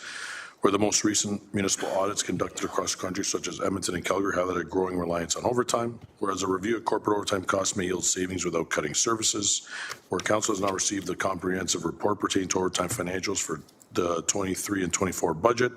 And whereas the new budget process provides less time for councillors to receive and review financial information to present budget reduction motions, amendments for consideration. Therefore, be it resolved that staff be directed to report back to council on or before January 31st with information related to chronic overtime trends, exclusive of factors such as pandemic and cybersecurity incident from the years 2019 to 2024.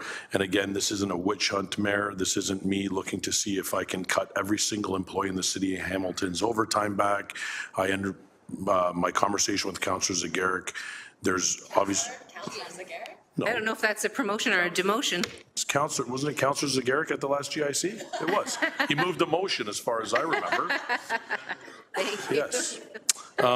So again, I think it's valid information for us to have. I think it's good information for the finance team to have. Obviously, there are some constraints with our cyber incident, and that's the reason for pushing this to January 31st, because a lot of this is going to be a manual exercise. But that's the motion. Thank you to Councillor/GM Zagarek. Yeah, I'll leave it there. Okay, thank you, Councillor Spadafora. Councillor Beattie, please. Thank you, Mayor, and through you. I just wanted to, obviously, as the seconder of the motion, I'm going to be voting in favor of it. And just a couple of comments. When speaking with the mover on this, I was very enthusiastic to ask for this report to come back. Having spent time in the private sector, a business owner myself, working in different corporate cultures, sometimes overtime gets overlooked and not tracked.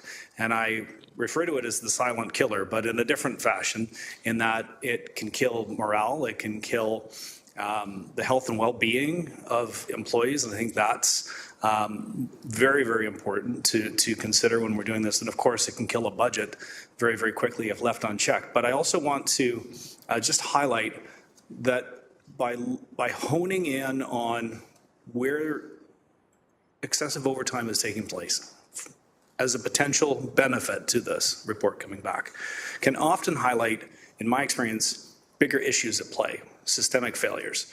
and lead to better outcomes from a system lens, not just from a cost-saving lens, but for all involved, and making sure that we have the right way of doing things so as to avoid this as a short-term gap measure. Understanding that overtime will always exist. It will always be occasionally necessary, but I'm very, very thankful that the mover's bringing this forward to help us uncover potential flaws that we may be able to remedy. Thanks, Councillor Beattie. Councillor Crutch. Yeah, I'm supportive of the exercise of finding out more information about what's happening here in terms of how we're applying overtime, but a couple of flags here. Number one, it appears, and if I read this wrong, my apologies, it appears there's been a bit of a focus on the pandemic or during a cybersecurity incident with respect to how we do overtime. I mean, those are crisis situations, and so in those situations, our regular hiring mechanisms might not be sort of there. It's exclusive of those. Yeah, so exclusive of factors such as pandemic and cybersecurity. I had a sense I'd read it wrong. Thank you for the correction.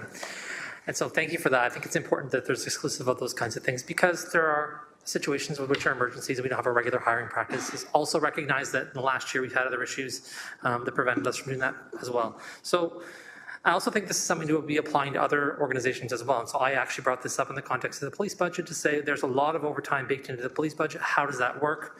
I think one thing to think through too is what's maybe implied here, which I think is an important human resources principle, is this idea that there's only so much work a person can do in a position or a function, right? So if you're doing something at a front line and you're working a certain number of hours a week, whether it be a firefighter or a paramedic, how many hours a week should you be working as a firefighter or paramedic, right?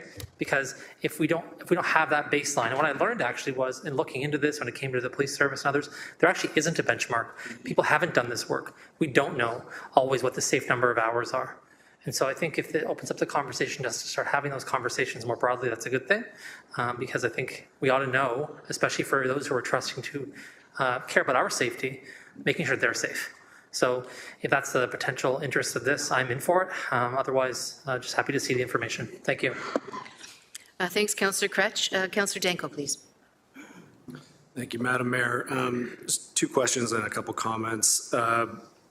So appreciate the confirmation this is exclusive of those emergency events, the pandemic and the cybersecurity, which incurred tremendous amounts of overtime as our staff dealt with those emergencies.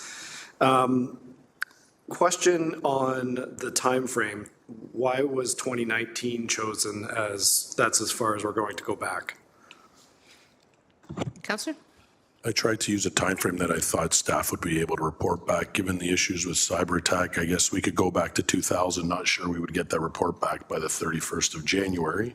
But I think it gives us a nice window of 5 years. Obviously, the pandemic is going to be, it's going to tweak some of those years in there. But, you know, I think it's a long enough runway. And I didn't want to make the runway too long or else the councillor might not want his GM job anymore. So that was the reason. Thank you. Councillor Danko?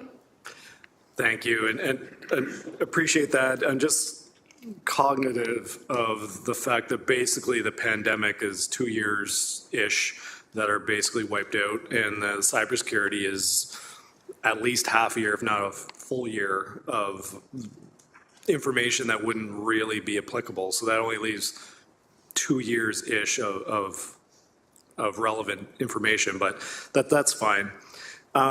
Second question is on how we are going to evaluate overtime for salaried staff that are not paid on an hourly basis, so they're not paid out overtime. How is that going to be considered as part of the report back? GM Skerrick? Yeah. Through you, Madam Mayor, I believe the intention is to focus on where it is paid overtime, recognizing that some salaried staff are entitled to paid overtime. And so, again, the focus would be where there is planned overtime.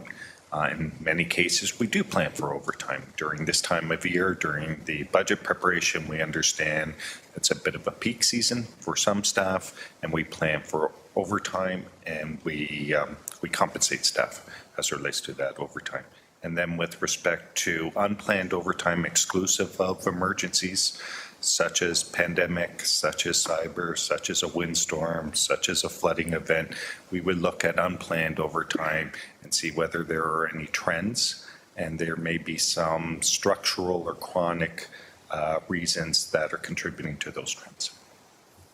Thank you. And just from my perspective, I think it's really important that we capture all of that overtime work that staff do that's, you know, not an emergency of the level of pandemic or cybersecurity, but like a water main break or things like that, that is not necessarily reflected in paid overtime. It's just what they do on a regular basis.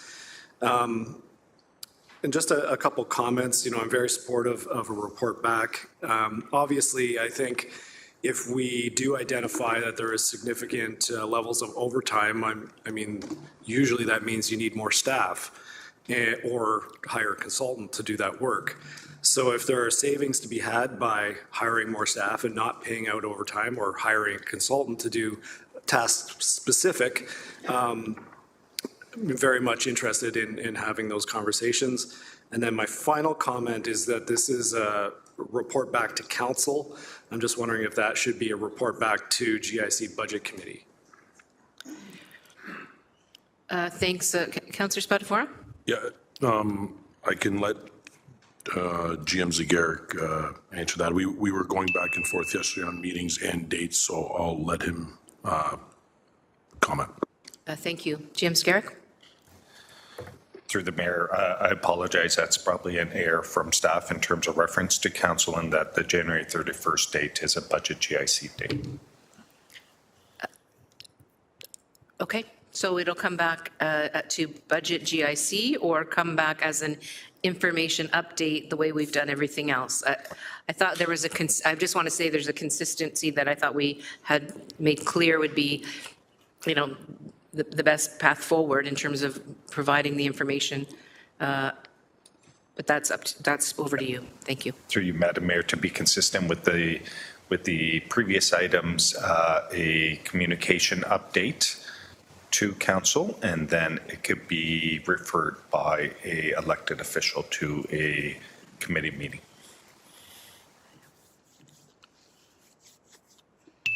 Okay, so do we need to amend that, Clerk Trenum, to reflect the appropriate language? We don't need a motion for it. We'll treat it as housekeeping? friendly. Yeah, housekeeping. Okay, and you're okay with that, Councillor Spadafora? Excellent, thank you. Councillor Danko, did you have anything further? No? Okay, Councillor Kassar, please go ahead. Thanks, Mayor Horvath. I'm very supportive of looking at employee overtime and as part of managing employees and the retention and health. Also very supportive of Councillor Spadafora's look to find efficiencies and savings. But what I struggle with is this seems very much to me like a management activity. So overtime is, you know, of employees is a manager's responsibility. So whereas I'm supportive that this work should be done, I'm just not clear on if that's really for us to do. So my question would be maybe to the city manager, is part of the mayoral directive to look at efficiencies and cost savings, would looking at employee overtime and employee staffing in general be part of that work? I just want to understand if there's overlap here and what is for council and what is for senior leadership team to manage. Through you, Madam Mayor.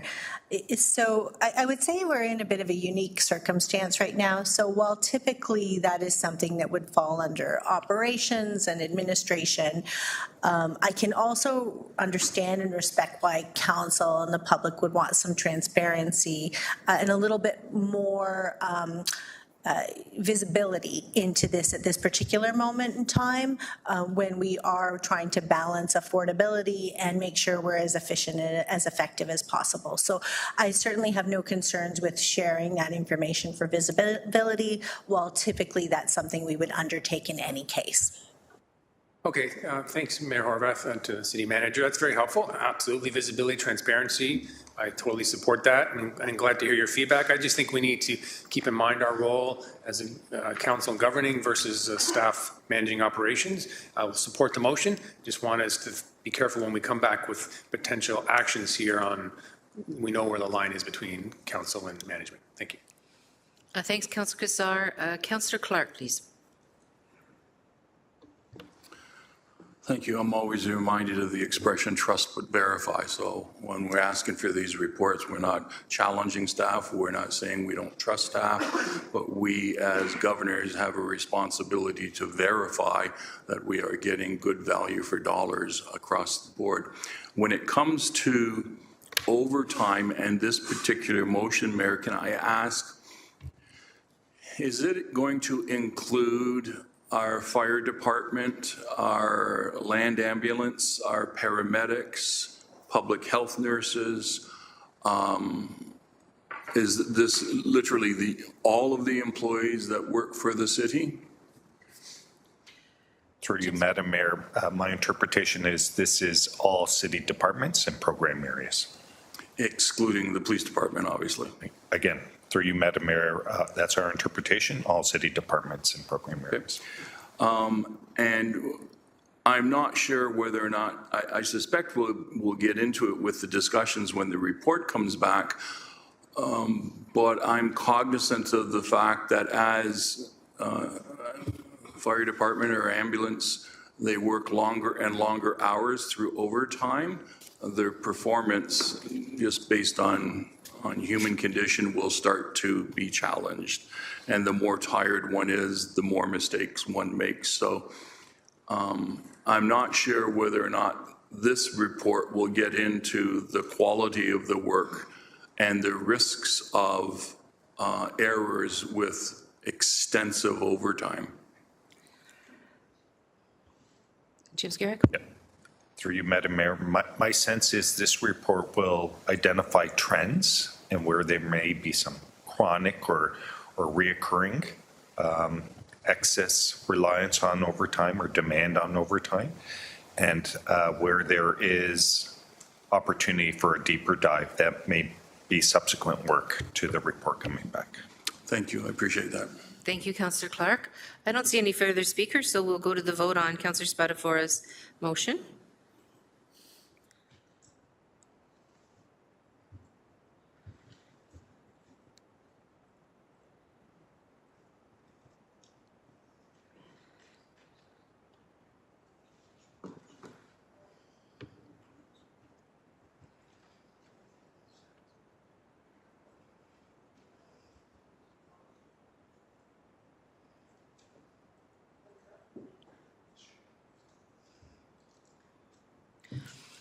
That carries 15-0. Thanks very much. 8.2 is matters referred to the 2025 tax operating budget. Councillor Maureen Wilson, may I please have the motion to waive the rules? Thank you. It's moved by myself and seconded by Councillor Danko that the rules of order be suspended to allow for the introduction of a motion respecting matters referred to the 2025 tax operating budget. Thank you. Don't see any speakers on the waiving of the notice, so can we go to the vote, please?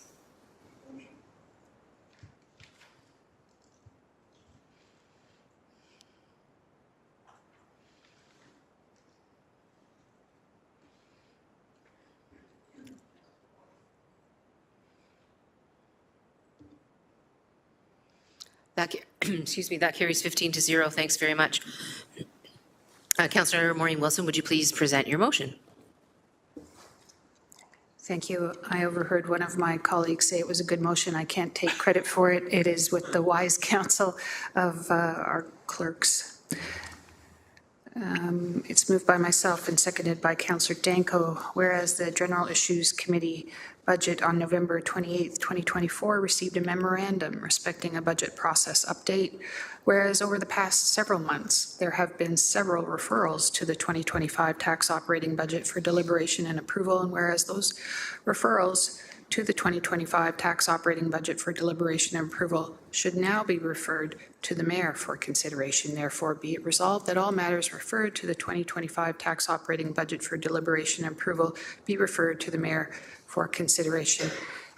This is a practice that and a process that will be informed by the regulations of, which we must adhere to. Thank you. Councillor Clark? I was going to give credit to Councillor Maureen Wilson, and I still will. She did author the motion. But what this motion does do, Mayor, is it does highlight the transition that we're in. And everybody is trying to understand it and figure out how we work within this new process. So I sincerely, I appreciate the members' motion, and if it was help from the clerk, thank you very much to the clerk. It's very important that we capture things in this manner so we don't miss anything. Thank you. Thanks, Councillor Clark. Councillor Danko, please. Thank you, Mayor. And just so I'm clear on the process moving forward, so these items are referred to the mayor for consideration. The mayor will either include them or not in her budget, which is the budget that we are going to be considering in January and February. And then this council will then have the opportunity to bring amendments forward through the budget process. And those amendments would be to continue with what the mayor has presented or to make changes. So the process for this committee, this council, in terms of our input to the budget, we have those meetings booked and that doesn't change. So I just want to be clear on the process. Clerk Trenum?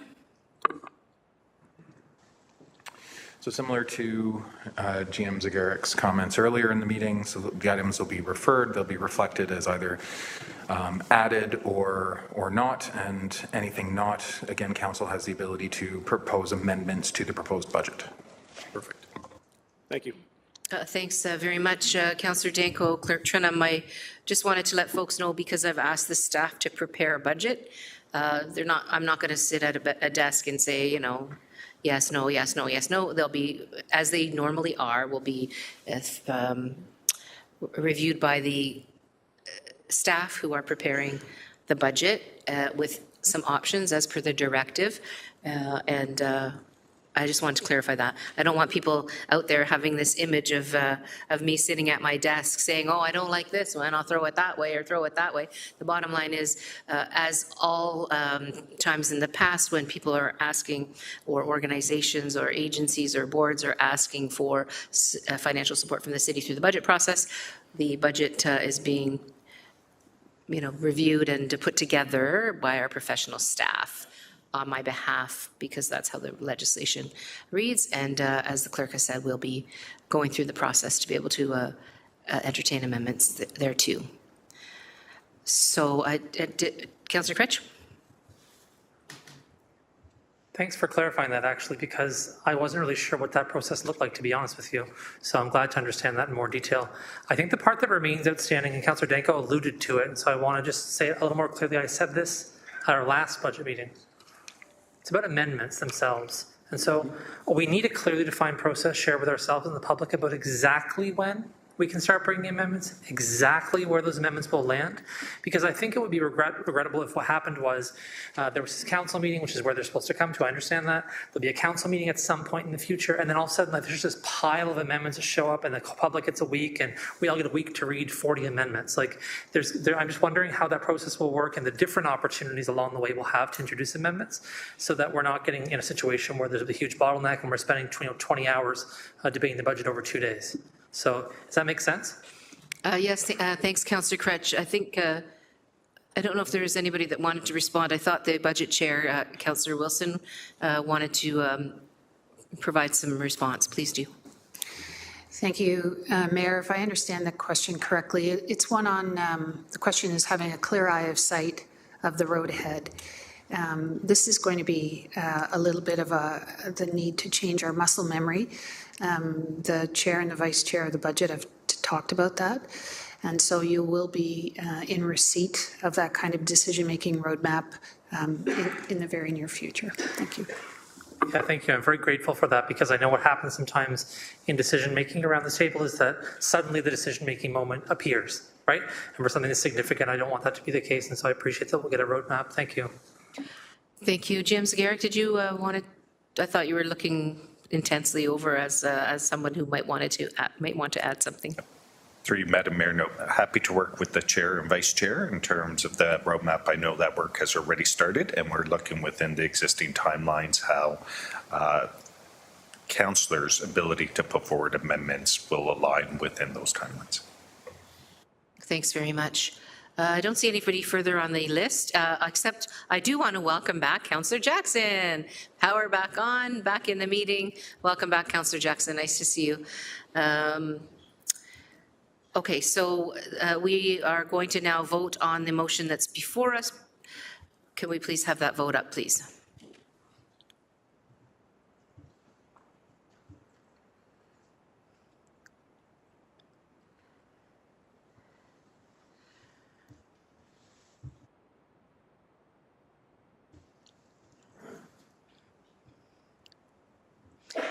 That carries 16-0.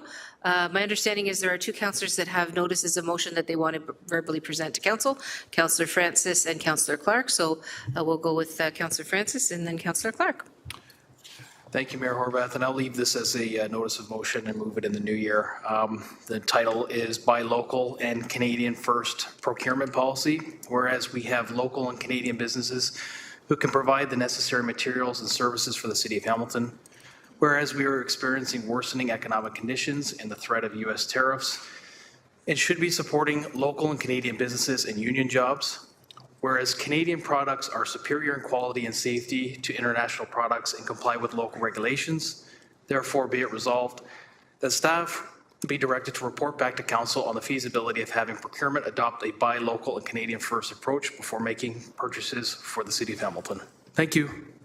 Thanks, Councillor Francis. So that stays as that's a notice of motion. We'll deal with it at some future point. Appreciate that. Councillor Clark, please go ahead. Thank you, Mayor. It will remain a notice of motion, and we'll address it in some way or fashion in the new year.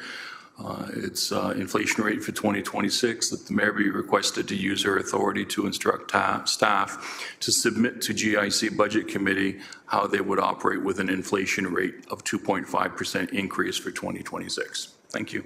Thank you, Councillor Clark. Okay, there's nothing further on this section of the agenda, so we're on to statements by members. So as is the process, can we just have people identify through the clerks the desire to make your statements, and we'll start with Councillor Wang. Please go ahead, Councillor Wang. Thank you, Mayor. Monday and Tuesday night, the Ward 4 office hosted a meet and greet of 8 candidates for the Hamilton Wentworth District School Board trustee candidates. And it was a lively debate. All 8 candidates were very impressive individuals, so I'm very heartened to be able to meet and greet such wonderful people in the Ward 4 community. By way of that, I wanted to recommend or just let council and the public know that to register for your online vote, it is available now. It is on elections.hamilton.ca to actually put in your information to register for that online vote. The team in elections and under Clerk Trenum and has been really, really diligent with finding a third party. This third party is called New Vote.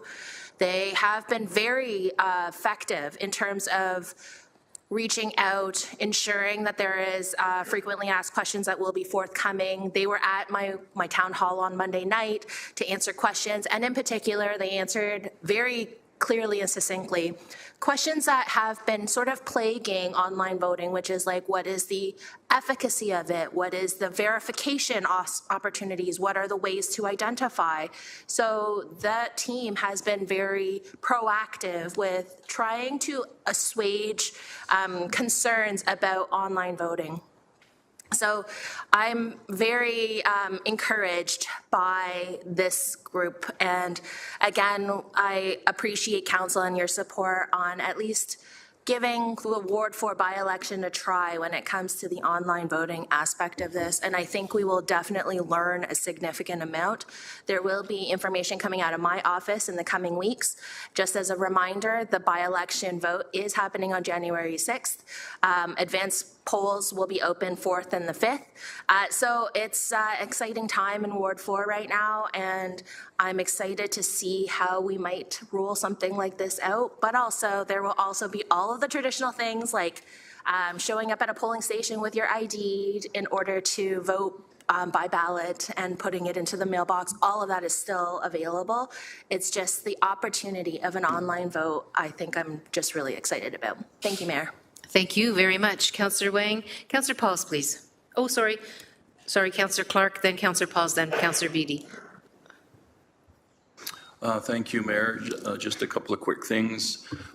2 more public service announcements. The application for 1065 Paramount Drive, which was quite controversial up in Ward 9, is still before the OLT. So all of the rumors that there have been settlement talks or that there is a settlement, that is not the case. Absolutely not the case. It is now up to the adjudicator to make the decision, and we await that decision. The odors continue to come up from the GFL landfill. It's very frustrating. Last night and the night before, when it was a little bit misty and raining and it was kind of low clouds, there was no wind, but the odor, and I'm 1.5 kilometers away, I could smell it. I could smell it when I was getting off the link and coming into Upper Stony Creek. So that's very frustrating. I'm urging the residents to continue to file the complaints to the Ministry of Environment. It's important that we make sure they know that things have not changed, because they will take complacency as though the complaints have dropped off dramatically, so there's no longer an issue. And so we can't permit that to happen. And lastly, Christmas Eve, Valley Park Arena, I'm hosting a free ice skate. So if your kids are a little bit antsy about the big guy coming and they've got a lot of energy to burn off, I know from experience that they're pretty much running around batting themselves off the walls. Bring them out for a free skate. They will burn off an awful lot of energy. I can assure you they will sleep much more that evening, but they will have a really good time, and my staff and I will be there handing out cookies to everyone that comes, and we really look forward to it. So once again, that is Christmas Eve, December 24th from 11 a.m. to 1 p.m. at Valley Park. I wish everyone a blessed holiday season. Thank you. Thank you, Councillor Clark. Councillor Pauls, please. Thank you, Mayor. On December 12th at 9:30, there's going to be a grand opening of Tesla at CF Lime Ridge. It's really exciting because I did go there and I was surprised all the people there.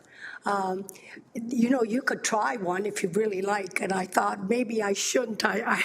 It looks so amazing, these cars without, you know, gas, and so I am going to try one with my husband helping me, beside me, so it's going to be great. So at 9:30, it'll be the grand opening, and it's great for Lime Ridge Mall. A lot of people, Lime Ridge Mall seems to be alive again for some reason. Every time I go there, there's lots of people shopping local, which is great, so I'm happy for that. Myself as well, I'm doing a public skate at Inch Park, December 14th, from 3 to 4:30, and I love skating. I used to coach hockey, so I can't wait. So all the kids, please come on out and let's skate. We won't be playing hockey, but we'll skate and skate and skate. So I hope you come out. And lastly, the most important thing, I want to wish the mayor, council, staff, and all the residents in Hamilton a happy Christmas. And as we talk today, it doesn't matter what faith you have. It doesn't matter. The 3 ingredients that we all need is love, peace, and joy. And I want to tell you, the greatest is love. So when we show love, we show our faith. Thank you. Thank you, Councillor Pauls. Councillor Beattie, please. Thank you, Mayor, and through you, just to offer a quick reflection of my duties this month as Deputy Mayor, and I find it especially invigorating and thankful for the opportunity. My ward is somewhat geographically isolated within the within the city. We're off in the far east end, and it's very valuable to get out and experience other parts of our city. And I'm reminded of our beautiful diversity amongst all of our communities, and communities within communities within communities, and the layers just keep getting peeled back. So just want to encourage my colleagues over the holidays, get out and explore parts of the city that maybe you're less familiar with. And of course, remember to shop local, eat local, and explore all our city has to offer. Also want to thank my Stoney Creek Council colleagues, Matt Francis and Brad Clark, for joining me at the 65th Annual Stoney Creek Santa Claus Parade this past Saturday. One of the best turnouts, Brad, I think that we've seen in recent memory, and it was an absolute joy to be downtown Stoney Creek with the folks there. And my hat's off once again to the volunteer organizers of that incredible Stoney Creek institution for all of the work that they do. It is really outstanding. And again, one of the very best turnouts I think that we've seen recently. And also, not to be outdone, I'm also doing a holiday skate at Salt Fleet Arena.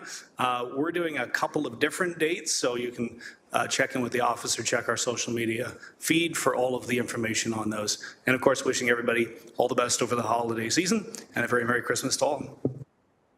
Thanks, Councillor Beattie. Councillor Jackson, please. Thanks, Mayor Horvath, and again to you and my colleagues, my humblest apologies for the power disruption that kept me out of the debates the last couple of hours. Anyways, it's good to be back, and how much we appreciate Hydro when it's working. One public service announcement and then a Christmas greeting, Mayor Horvath. I as well am sponsoring a 2-hour public skate on Monday, December 30th at the Quad Pad Arena, Mohawk 4 Ice Center in my ward. From 6 p.m. to 8 p.m. So please, all families, individuals, get out, enjoy a 2-hour time period on Monday, December 30th at the Quad Pad Arena. One of the 4 arenas will be set aside from 6 to 8 p.m., sponsored by my office, for a free public skate. And Mayor Horvath, secondly, my traditional Christmas greeting at this time. As the Christmas season approaches, Mayor Horvath, let us that have been blessed be even more mindful of those that are alone and struggling during this festive time of year. We can't ignore that our world is sadly in an even more precarious and dangerous place. However, for those that seek world peace, we must never give up in the belief that good will always triumph over evil. It is undeniable that, especially at Christmas, there is something that causes us to pause, reflect, and desire to bring glad tidings and goodwill to one another. Gifts are exchanged, families and friends gather together. And one of my favorite songs is by Canadian singer-songwriter Bryan Adams, who wrote, "There's something about Christmas time, makes you wish it was Christmas every day. See the joy in the children's eyes, and the way that the old folks smile says that Christmas will never go away." Mayor Horvath, on behalf of Samantha, Nancy, Samuel, and the entire team from Ward 6, I would like to wish all of my constituents on the East Mountain a very Merry Christmas, to the Jewish families, Happy Hanukkah, and a happy and healthy and prosperous New Year. Thank you, Mayor Horvath. Thank you, Councillor Jackson. Councillor Maureen Wilson, please.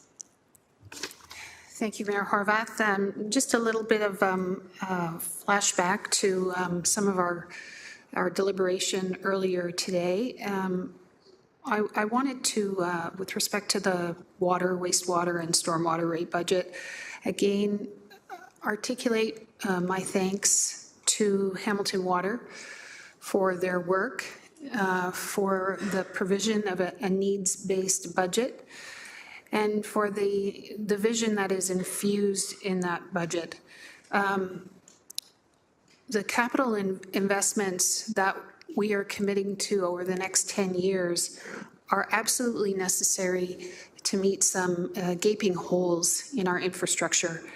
They're also needed to uphold the possibility and the promise of this community as we grow in all of our parts. As a reminder, those investments are not for naught, but they are very needed for water services. For the next 10 years, we we require over $200 million. We have an accumulating infrastructure gap of $20 million each year. For wastewater, we have an infrastructure gap of $499 million for the next 10 years, and every year that grows by $50 million. And for stormwater, our annual infrastructure gap is $31 million, or $499 million over the next 10 years. I appreciate the diligence that staff in Hamilton Water in partnership with finance put into that budget. I'm glad to see we have concluded that section of our deliberations. I think these are absolutely necessary, critical, and catch-up investments. And I know on behalf of council wanted to give thanks for all their work. Thank you. Thanks, Councillor Wilson. Councillor Nan, please. Thank you, Mayor, and thanks to recreational services staff for helping coordinate all of the public skates and community skates that we're offering through our ward offices. The Ward 3 office will be giving folks a chance to maybe shake off some of the holiday coziness on December 31st on New Year's Eve to come and join us for a community skate from 10 a.m. to 1 p.m. at the Serafini Skate Pad. The Serafini Skate Pad is already a community-free access skating facility. So what we'll be doing is sponsoring warm beverages for everybody who's in attendance. So luckily hosted by, or served by, I should say, the Inclusion Cafe team at the Morelli Center. If you come join us for a skate from 11 to 1 p.m., we'll make sure you stay warm and cozy with a nice warm beverage of either hot chocolate, coffee, or tea. And then 1 month later, on January 31st, the Ward 3 office will be hosting our annual town hall, where I get to provide my annual update to the community. It will be hybrid, and that is because the physical space that we're hosting at the Morelli Center is limited to 75 people. So all of that information will be available online. We're also going to be postering the community because, like all of you, we aren't able to get our newsletter out in time to provide everybody ample notice about the town hall. So if you pop by the library, you pop by the community centers, or you go to your regular coffee shop, there will be posters up in the community reminding you about the town hall. Pre-registration is encouraged, though not required. Thank you. Thanks, Councillor Nan. Councillor McMeekin, please. Yes, thanks, Your Worship. Just a couple of quick things. The extremely capable recreation staff were up in the Harry Howell Arena in the Senior Center doing 3 public information sessions on the new recreation center, which is coming along quite nicely, we think. The Santa Parade is a historic event in Waterdown, garnered over 10,000 people. And for the first year in many years, there were 2 chairs that were swiped from the set out 2 days ahead of time. So we're looking for the culprits. Normally, they're pretty safe. Tomorrow night, we're having a meeting of our community council. And at that meeting, we will have all 17 groups that have garnered some support from the non-tax revenue account to come and take 5 minutes to update us on their work and their dreams going forward. So we think that will be very useful. We're sponsoring several free skates. I don't recall the dates offhand, but you can check our Facebook page or the Flamborough Today, which is the new media outlet in Flamborough. And finally, a greeting, not anywhere near as eloquent as Brian Adams or his acolyte, Tom Jackson. Wishing everybody a very happy season and a Merry Christmas and whatever else is being celebrated. I know there are many different events. And in the new year, I wish everyone around this horseshoe and anyone who may be actually hearing this message the least of the worst and the best of the rest in 2025. Thank you. Thank you. Councillor Cassar, please. Thanks, Mayor Horvath. I felt obliged to jump on the ice with the rest of our colleagues here and just give a shout out to the free councillor-sponsored skate happening in Ancaster at Morgan Firestone Arena on Saturday, December 21st, 10:30 a.m. to 12:30. Hope to see a lot of people there. Thanks, Councillor Kassar. Jump on the ice. That was a good one. I don't see any further folks who wanted to share a member statement, but I do have one of my own. So if you would bear with me, I'll send the chair over to Councillor Beattie. Please go ahead. Thanks so much. I just want to talk a little bit about some of the things that have happened very recently. Most importantly, our National Housing Day event happened on Monday. We marked National Housing Day a little bit later than the National Day, but it was the best we could do in terms of getting people here to have a discussion about housing. November 22nd was the actual day. But what we were able to do is raise awareness of what's happening in our community when it comes to housing. It was an opportunity for folks to reflect on the challenges we're facing as a community, that we continue to face as a community, but also to recognize the work that we're doing that's having a positive impact across the housing and homelessness continuum. There's a lot of work to be done in our city, and addressing housing and homelessness remains a priority for myself and council. But we also know there are many community partners that that join with us in that work. And so it's the leadership around this table, it's the leadership in the community, it's the commitment of all of us to to find the solutions on every front for the entire continuum. And I'm just so very, very grateful to everyone, our staff who work so hard, not only to put the event together, but on a daily basis to ensure that we're moving forward. So I want to say thank you to all, to the council members for your advocacy, to Councillor Wang and Councillor Kassar who attended the event. I know Councillor Nan was also able to attend for a little while. I don't think she was there while I was there, but I appreciate your attendance. I did mention you because I know you've been on the vanguard of a lot of initiatives this term of council and prior. We do have the Order of Hamilton that's coming up. But before I go on to that, I wanted to say that I happen to be in the great ward that Councillor Beattie represents. I was supposed to be there on Sunday for the 125th anniversary of Battlefield House. Unfortunately, I took ill, wasn't able to be there, but I heard it was a lovely, lovely event. So congratulations to everybody who pulled that event together and was able to celebrate the 125th anniversary of a Battlefield House. I know that's not in Councillor Beattie's ward, but certainly on a personal level, I was able to go to the oldest restaurant in the city of Hamilton, the oldest continuous running restaurant in the city of Hamilton, with one of my friends who was, we were good chums back in my days in Stony Creek. Does anybody know what the oldest restaurant in the city of Hamilton continuously operating is? It's the Innsville.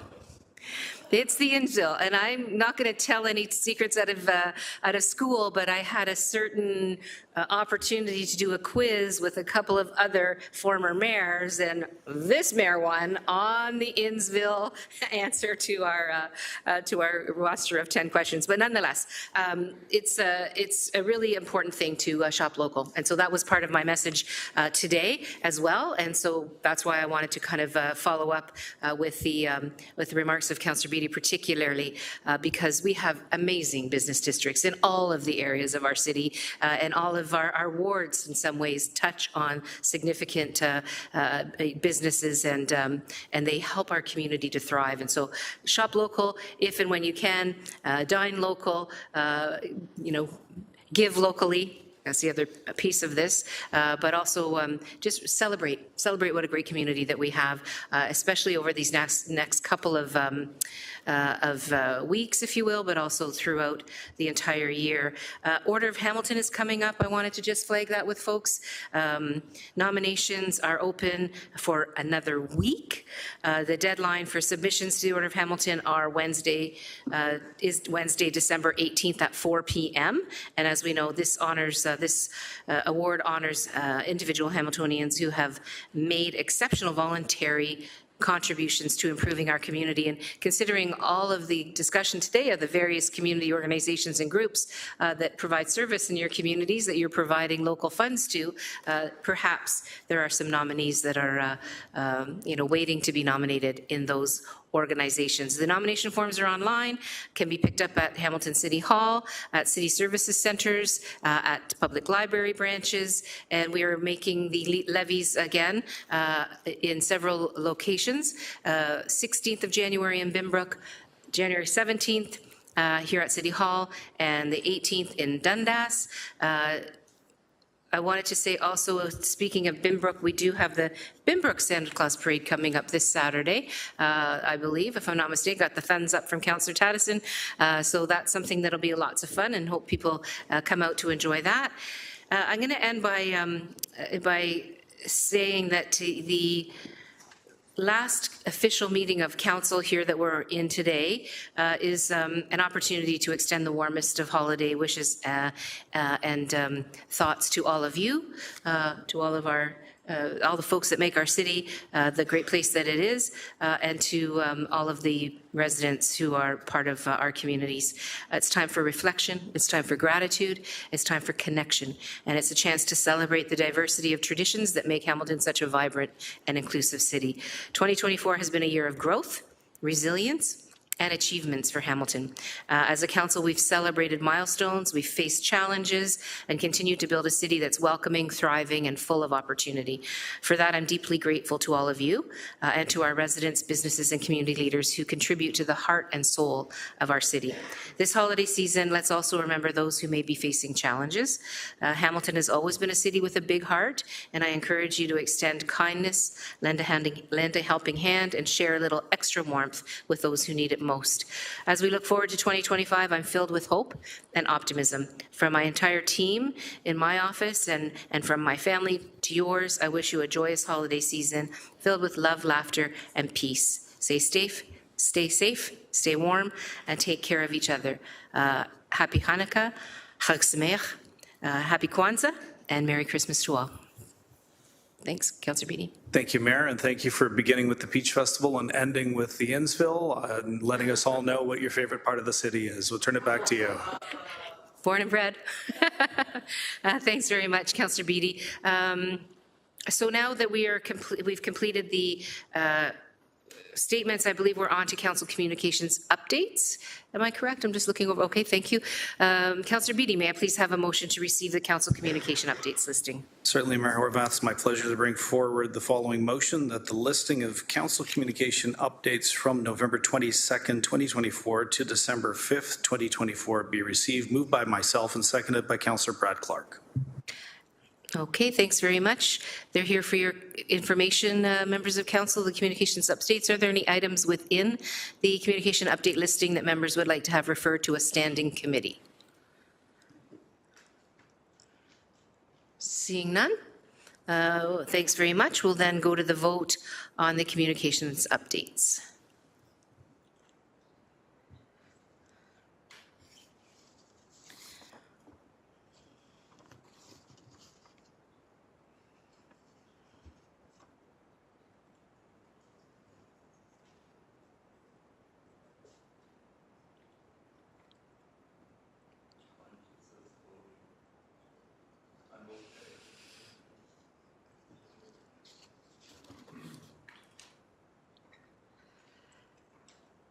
That carries 15-0. Thanks so much. We are going to be moving into private and confidential. And just a reminder to folks, we have private and confidential, then we'll have to come back and approve a committee report that got deferred. And then we also have a special council meeting after that. So thanks very much. Can I please then have the we have confidential minutes, so we should probably just dispose of first. So private and confidential minutes, the closed session minutes of November 7th, 2024, moved by Councillor McMeekin and seconded by Councillor Kretsch. We'll have a vote on those confidential minutes, closed session minutes.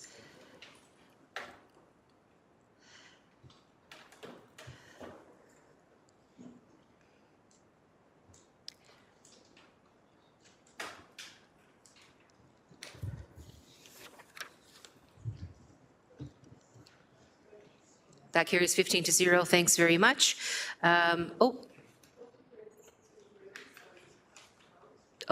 Okay. All right, so that changes the vote to, what was it, 16? No. Okay, thank you. Okay, so we're moving into closed session. May I please have a motion to move into closed session to consider item 22 of General Issues Committee Report 24-021 pursuant to section 9.3, subsections B, E, and F of the city's procedural bylaw 21-021 as amended, and section 239.2, subsections B, E, and F of the Ontario Municipal Act 2001 as amended, as the subject matter pertains to personal matters about an identifiable individual, including city or local board employees, litigation or potential litigation, including matters before administrative tribunals affecting the city or a local board, and advice that is subject to solicitor-client privilege, including communications necessary for that purpose. Members of the public, the meeting will continue following the closed session portion of the meeting when you will see the members of council rejoin the meeting. Council will wait up to 5 minutes upon reconvening in open session before proceeding with the meeting to provide members of the public and the media time to return. So thanks very much.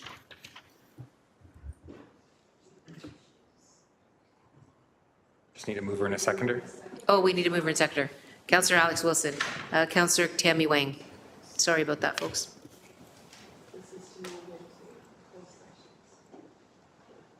Votes up.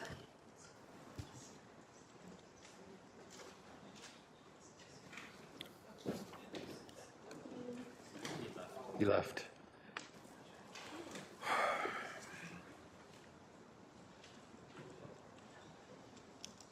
Okay. That carries 15-0. Thanks.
So for those for those following at home, do not adjust your set. I am not Mayor Andrea Horvath. I'm serving the deputy mayor role, just come out of closed session.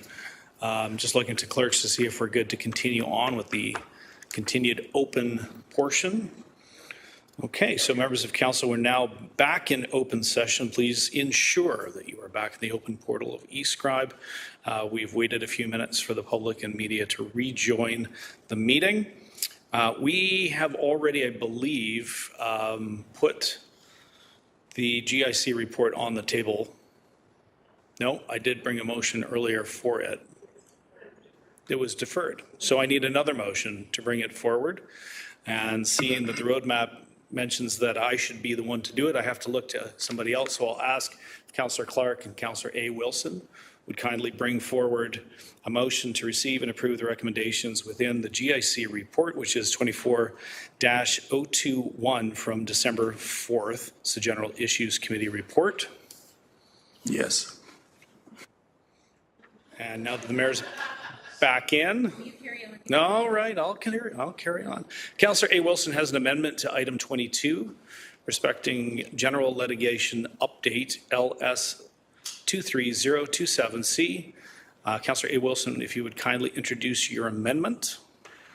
Thank you. It is moved by myself and seconded by Councillor Craig Cassar that item 22 of the General Issues Committee Report 24021 be amended to read as follows. 22, General Litigation Update. A, that the directions provided to staff in closed session as amended respecting report LS 23027C, General Litigation Update, be approved and remain confidential. And B, that report LS 23027C respecting General Litigation Update and all appendices remain confidential. Okay, thank you very much. And your seconder was Councillor Cassar, I believe. I'm looking to the speakers list. I have Councillor Nan on the speakers list. I don't know if that's residual or if that pertains to this item. Not on this item, it's on item 14. Okay. In that case, seeing no speakers, if you kindly indicate your vote now. And I am in favor.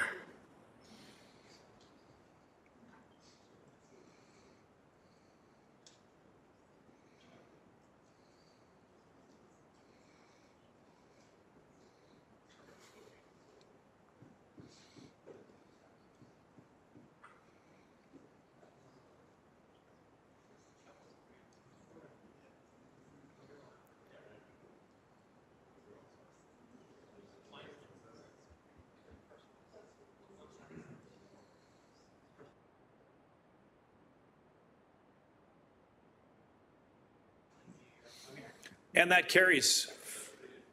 I'm having trouble reading that from over here, but it's unanimous. I can tell that much. Now we're going to go back to, I believe, the remainder of the report and see if there are any questions or items that members may like to speak to, amend, or have voted on separately. And that is where Councillor Nan has her name on the speakers list. Councillor Nan, please proceed. You got it. Awesome. So on item 14, which is 588 Barton Street East Tax Incremental Grant Program, I just want to say, first off, thanks to staff for being able to answer my questions in advance on this file. As many folks in the community have been wondering what is going on this site since the hoarding first went up. And the commercial property, although it's not ideal to lose commercial properties, this one hasn't been operating as one for many, many years. It's been vacant, and then prior to that, I think it was operating or being used as a faith center at one point. And so back in the good days, or the glory days of Barton Village, I understand that there was multiple businesses that operated at this space. So it's good news to welcome 22 households in walking distance to Powell Park and the Barton Library branch in terms of this redevelopment. It's taking a one-story building and converting it into a two-story and renovating and reusing the vacant two-story lot or building to create 22 rental residential units. So definitely in favor of that. Thanks to my GIC colleagues for supporting the recommendation as it was before you. Thank you. Thanks very much, Councillor Nan, and thank you, Councillor Beattie, for stepping in. I don't see any further speakers on the list. So it's my understanding that we're on to then the approval of the report. Balance of the report. The balance of the report. Okay, thanks very much. So can we then go to the vote on the balance of the GIC report?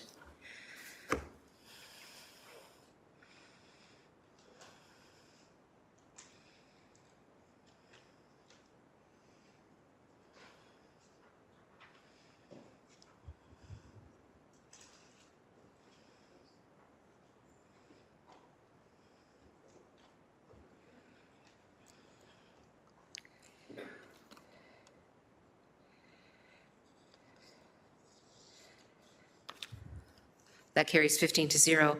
Thanks very much. If I'm not mistaken, we're now on to bylaws and confirming bylaw, correct? Councillor Beattie, may I please have the motion on the bills? Absolutely, Mayor Horvath. It's my pleasure to bring forward the following motion that bills number 24-219 to 24-234 be passed and that the corporate seal be affixed thereto and that the bylaws be numbered, signed by the mayor and the city clerk as laid out in the agenda. It's moved by myself and seconded by Councillor Brad Clark. Okay, thanks very much. Any discussion on the bills? Councillor Cassar. Thank you, Mayor Horvath. Nothing too controversial. Just want to move a small amendment to Bill 223. It's to do with item 8 on page 2. It is just putting the pause on the installation of some no parking signs in order to facilitate some communication with the nearby businesses. So that's all it is. Thanks very much. Appreciate that. No further discussion on the bills. We'll then go to the vote, please.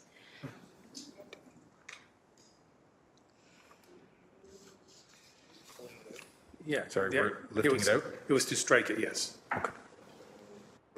So I need a mover and seconder, right? Oh, it was sorry, it was? Yes, to strike that item I mentioned, item number 8 on page 2 of Bill 223. So seconded by Councillor Cretch. Okay. Moved by yourself and seconded by Councillor Cretch. This is to allow for more Yeah, it's to strike it from the bills now to allow some conversation first with some businesses, and then we can bring it back in the new year. Okay, and that's in order. Everybody's good with that? Okay, no problem at all then. Thank you for that. Any conversation on the motion? Seeing none, we'll go to the vote.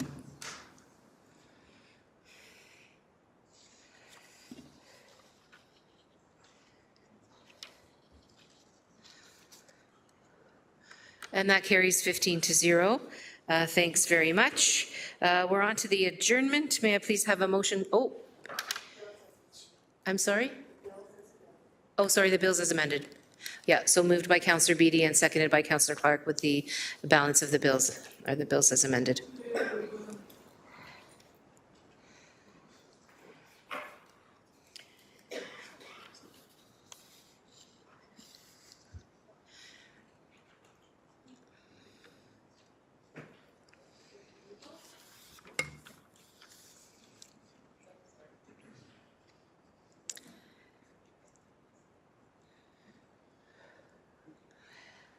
And that carries 15-0. Thanks very much. Now I'll take that motion for adjournment. Moved by Councillor Wang, seconded by Councillor Taddison. Can we have the vote on the adjournment? And then again, the reminder that we're into a special council meeting following.